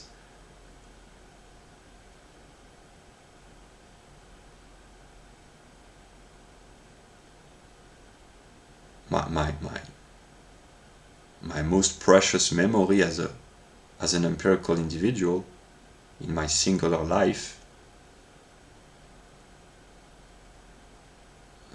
Yeah, this is how I function psychologically. When I suffer, it's probably a universal. They have this in Harry Potter. Yeah, I know.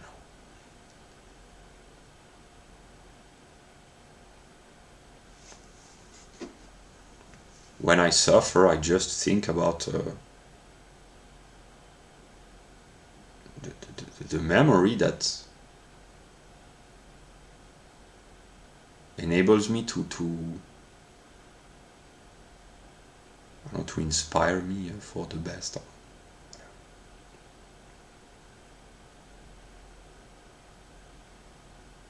But the question that I've asked myself is, do I have to sacrifice everything for the sake of one memory? Or am I allowed to say, I love you, and to mean this, and not just to say I love you out of a formal duty because it's that. Am I allowed to say again that I love another person, which is actually not necessarily the same person, but the same principle, whether masculine or feminine? But am I allowed to say this? I don't know.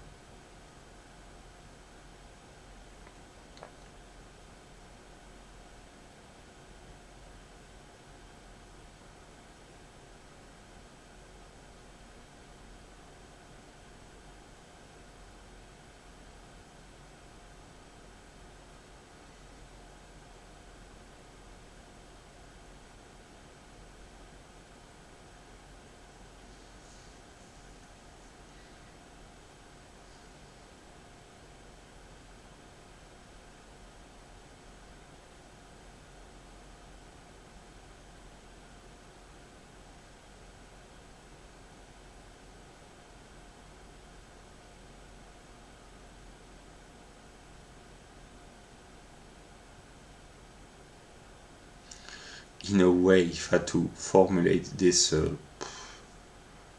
poetically, not poetically, but I am afraid to promise because I'm afraid to break my promises, because I've experienced ontological situations where I could be broken, basically. God knows that. I don't know if it's the truth, but this is how I understand. Namely, I would rather make no promise than to promise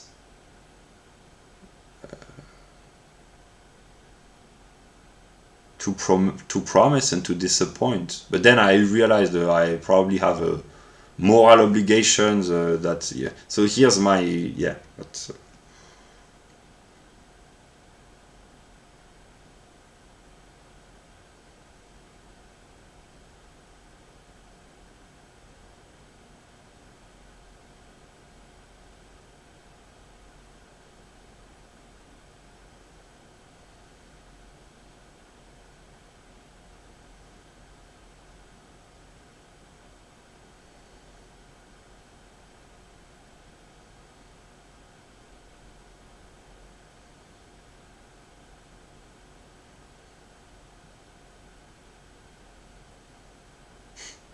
because I will say what I think. I will try to solve all the world's problems, which I caused somehow, well, but I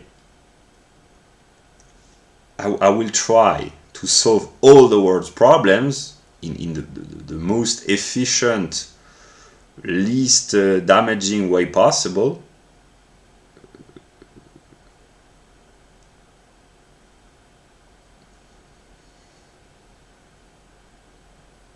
And I don't know if it's possible, but what I want, or what I would like, or what I would try to achieve, if it's possible, is that somehow, somewhere, someone, I will be able to enjoy being peacefully with the people that I love the most, and those to whom I owe my spiritual life, to have their perspective somehow, someone, somewhere, if it's possible. If there can be separation without negativity, which is kind of logically impossible, but if we can be different and understand one another's. But here, it's really speculation, not in a Hegelian sense. I really don't know on an empirical level. But will I ever be able to talk with the persons who have been so important, the European gods and goddesses who have been so important in my intellectual and spiritual life, and let them know that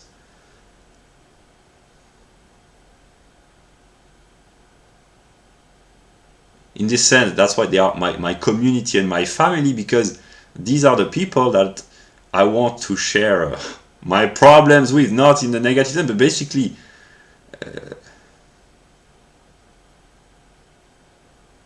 here it's partly insanity because of the principles, feminine, masculine.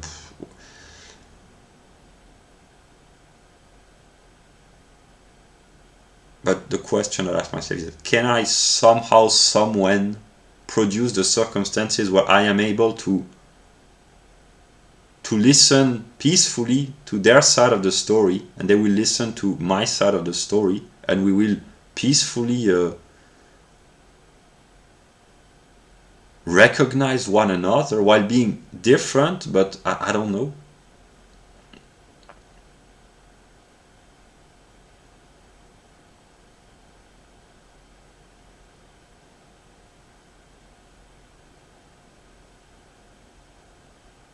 Because to answer the question, who is, maybe that's partly selfish or partly not, I don't know, but who is the most important for me?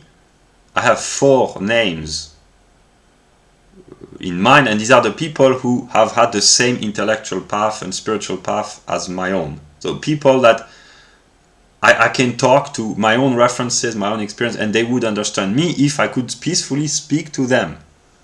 But then how to bring about the condition where that's another problem. Will I succeed? I don't know. There are many other problems to solve, but actually I will try to solve all the problems just to be in a position where I can speak with these few people peacefully and they can hear my story.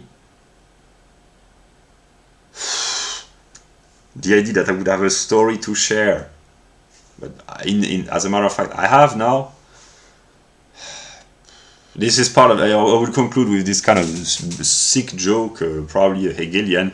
I didn't never think that I would ever have anything interesting to say, and now I've started to realize. Okay, I've been talking alone for 6 months. I understand. I can here. I will. That will be the comical. I will end up on the comical note. I have been talking alone for 6 months. No comments, almost no response. I've been talking alone. I've developed my own thoughts, and I understood that at some moment. That's why I'm quite confident.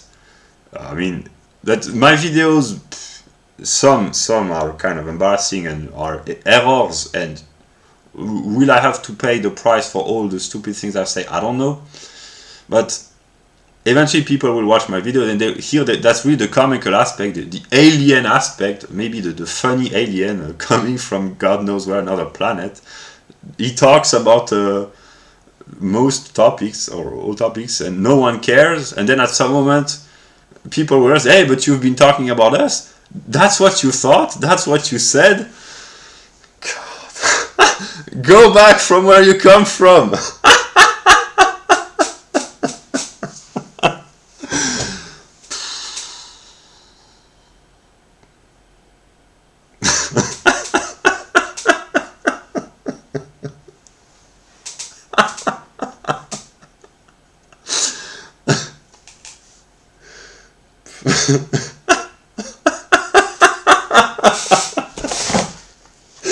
That's why maybe at some moment I really love humans, because they are really comical.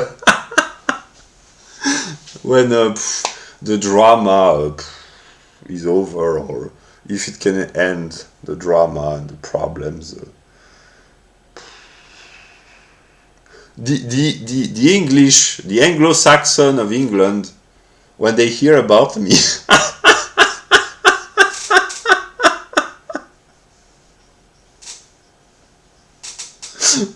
because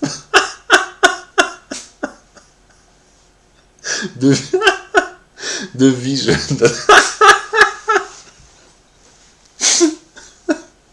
no, but honestly, yeah, I will end on a good note. The English, they are amazing, in a sense that scientifically they are amazing in terms of achievement. Here I speak as seriously as it can be in terms of achievement. The English, in a chronological historical perspective,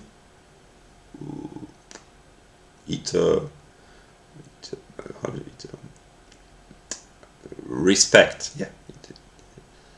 But also they have this really kind of the comical English aspect, maybe the British humor.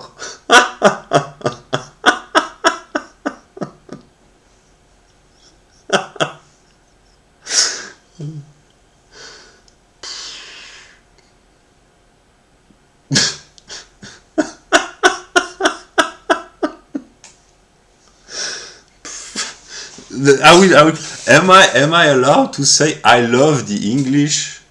Am I allowed to say this? Because here I will use Hegel's logic. In order to love anything at all, or everything, maybe one has to love something in particular at first. Not just, I mean, maybe just one thing, but actually many things. One, many, all, maybe, but I cannot love everyone if I cannot love my own people, what I call my own people. then there are a lot of problems. But I cannot be a hypocritical leftist. I mean, I can be, but then I am lying to myself and to others, consciously or unconsciously. I have to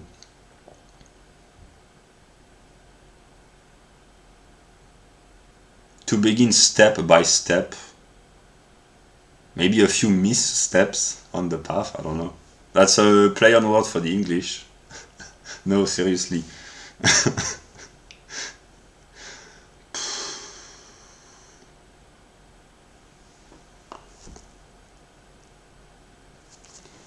I am becoming insane because I have negativity in me that, because I am partly frustrated, partly I suffer, partly I'm cynical, partly I am resentful, partly I'm just negative because I don't know why, but so I have really negativity.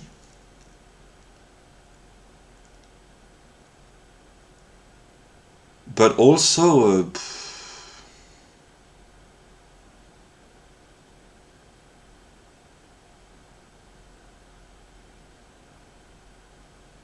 here it's really weird. I don't know what God or what people will say, but actually I don't know what people will think, and they will judge me. I will conclude on this, and people, with whatever happens in the coming days or weeks, but I want people to be happy, not because I am good, but because if they are not happy, I suffer.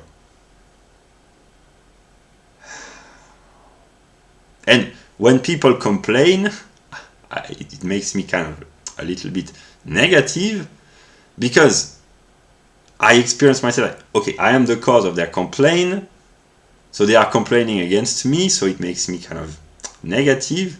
And that's why I just want people to appreciate existence, or at least there are negative aspects, but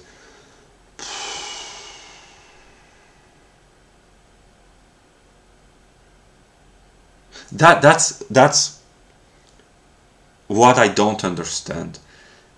I have negativity in me, and I cannot deny this, because the way I understand this, the negativity in the world, the evil, etc., is a projection, an unconscious projection of myself. So it can be difficult. It's difficult to deny that there is negativity in the world, but on an empirical level, I do not experience myself as being good, but as being attracted by the good, of course, but as wanting to do good, not because I am good, but because I want to feel good about myself.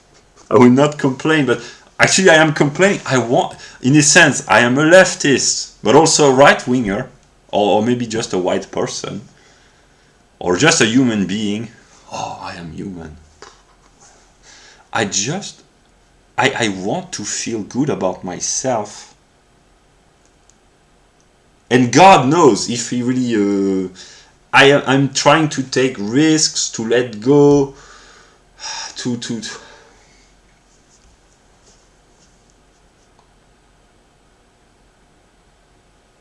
why has there to be negativity? From a logical standpoint, why has there to be evil? Why is negativity evil?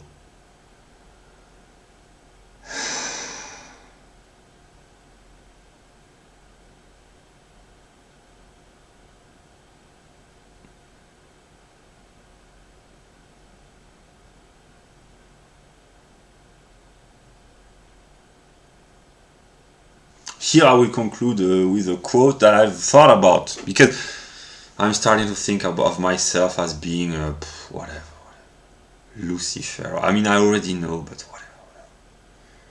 Yeah. You can call me names if you want. But the problem is that I experience myself as wanting to do good,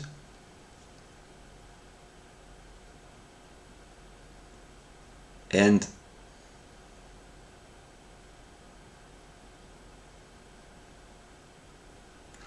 will quote Batman because these are my references. Sometimes when I'm a little bit heated up, I spontaneously... But here I've thought about this. Why don't you just kill me? Your punishment must be more severe. No, seriously, why don't you just kill me? Why?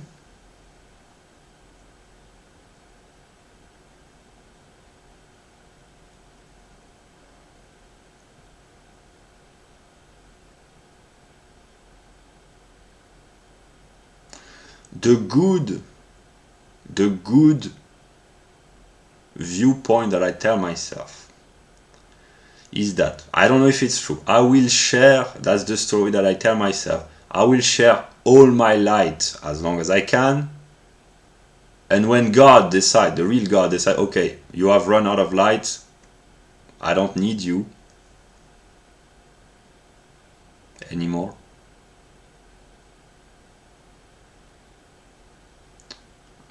I may experience this as some sort of a difficult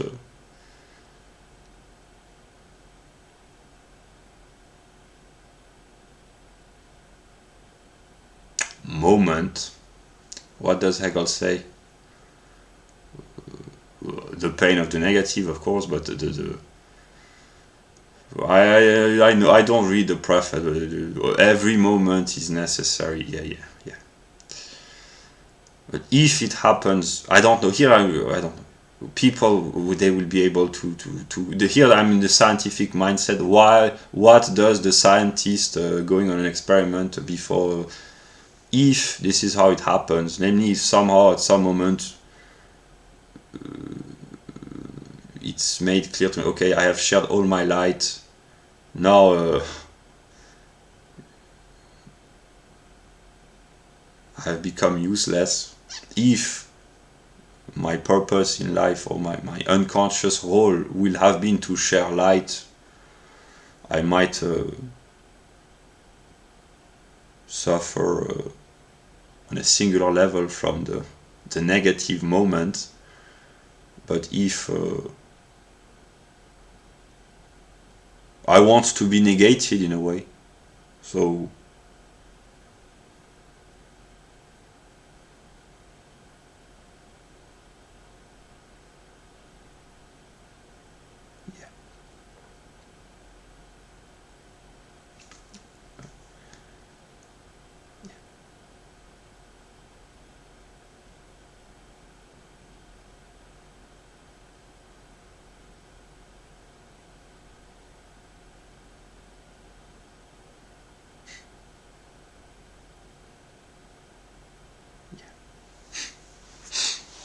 it's kind of strange.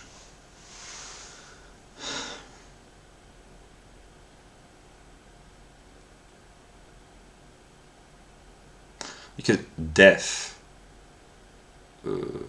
I never thought about death as a problem.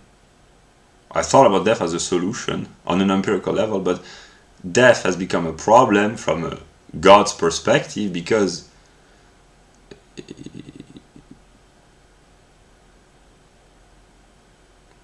if I have to die, that's what I think, if I have to die without having been able to share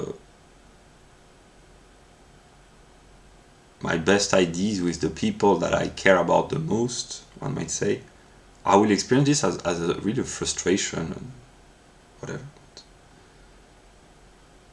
I understand. That's what I think. I have to die in the coming weeks, let us say. Probably. Maybe I'm deluding myself, but I think this is what's going to happen, and I intend to work not more than 16 hours a day, because really if I don't sleep I really completely become insane. But to work completely full-time in just producing videos to make my channel successful, and the story that I tell myself, I will conclude about this. Now it's 2:46 a.m. Here it's really for scientific investigation. The story that I tell myself is, I understand broadly how reality functions, but it goes so fast that I cannot understand everything. But I have had so many contradictions in my development, but also partly a consistency, but also partly contradictory. And I do not have the time to watch my old videos. I do not have the time or the mental intelligence or the mental energy to think what others will think, to anticipate what they say. What do they know? What do they ignore? I understood that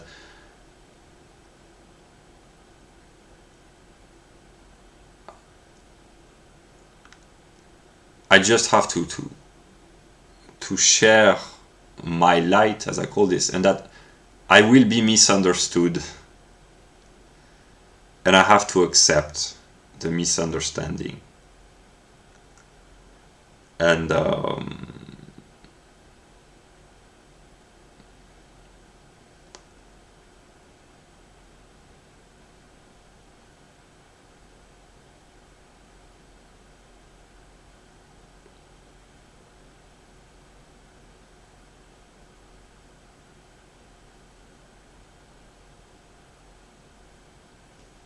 yeah. So my conscious plan, we will see whatever I do or whatever depending on what I intend to do on a conscious level, I will keep structuring and ordering some documents, and I will keep working just on this, but I will make videos that I will partly improvise to simply make my channel successful, and I have to solve all the world's problems. That's what I believe. And maybe I have to tackle all the world's problems at once, which is difficult, but going gradually, no, it doesn't work. And I don't know what I will do tomorrow or in the coming days. I don't know what will happen, but I understand the broad process of reality, and I have abandoned the attempt to anticipate everything. That I'm kind of in a Keynesian, for now at least.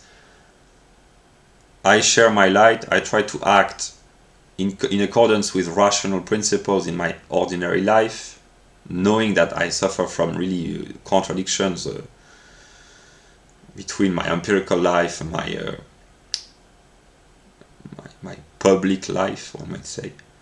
But I will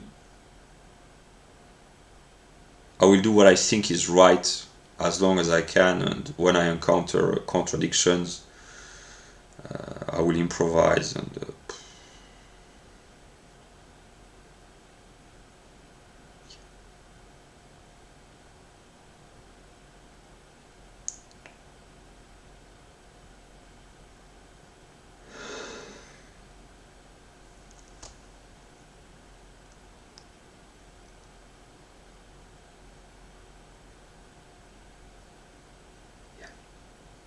this is a weird.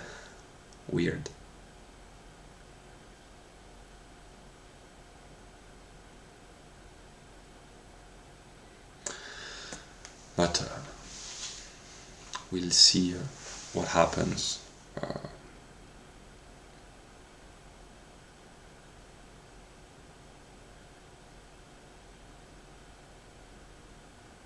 We'll see.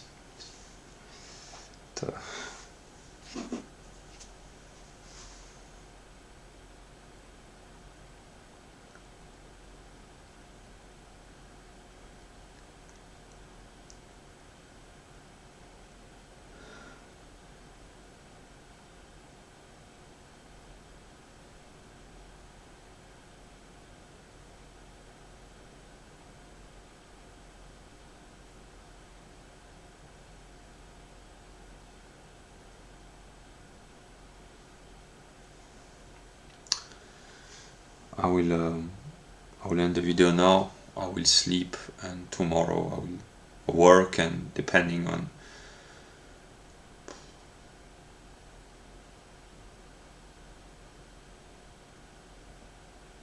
I have a lot of work to do. I have a lot of work to do. But,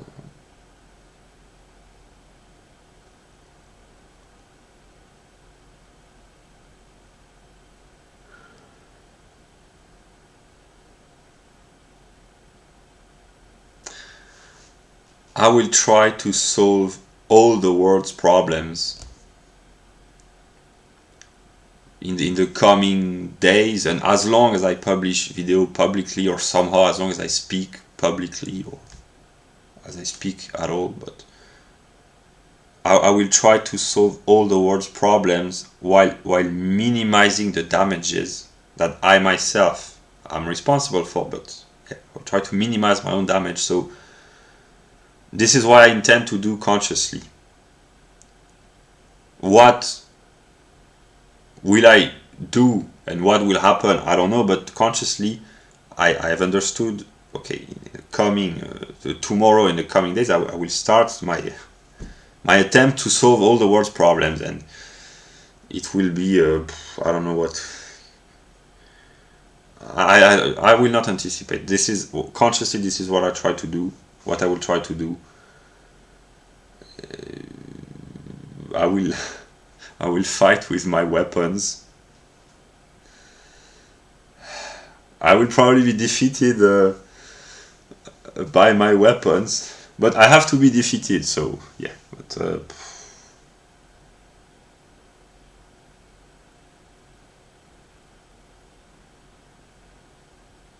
in a way, this is completely ludicrous, but also it's very difficult.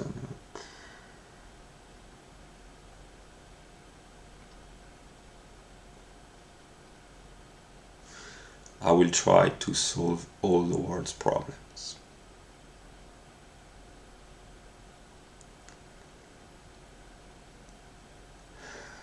This is what I intend to do consciously. And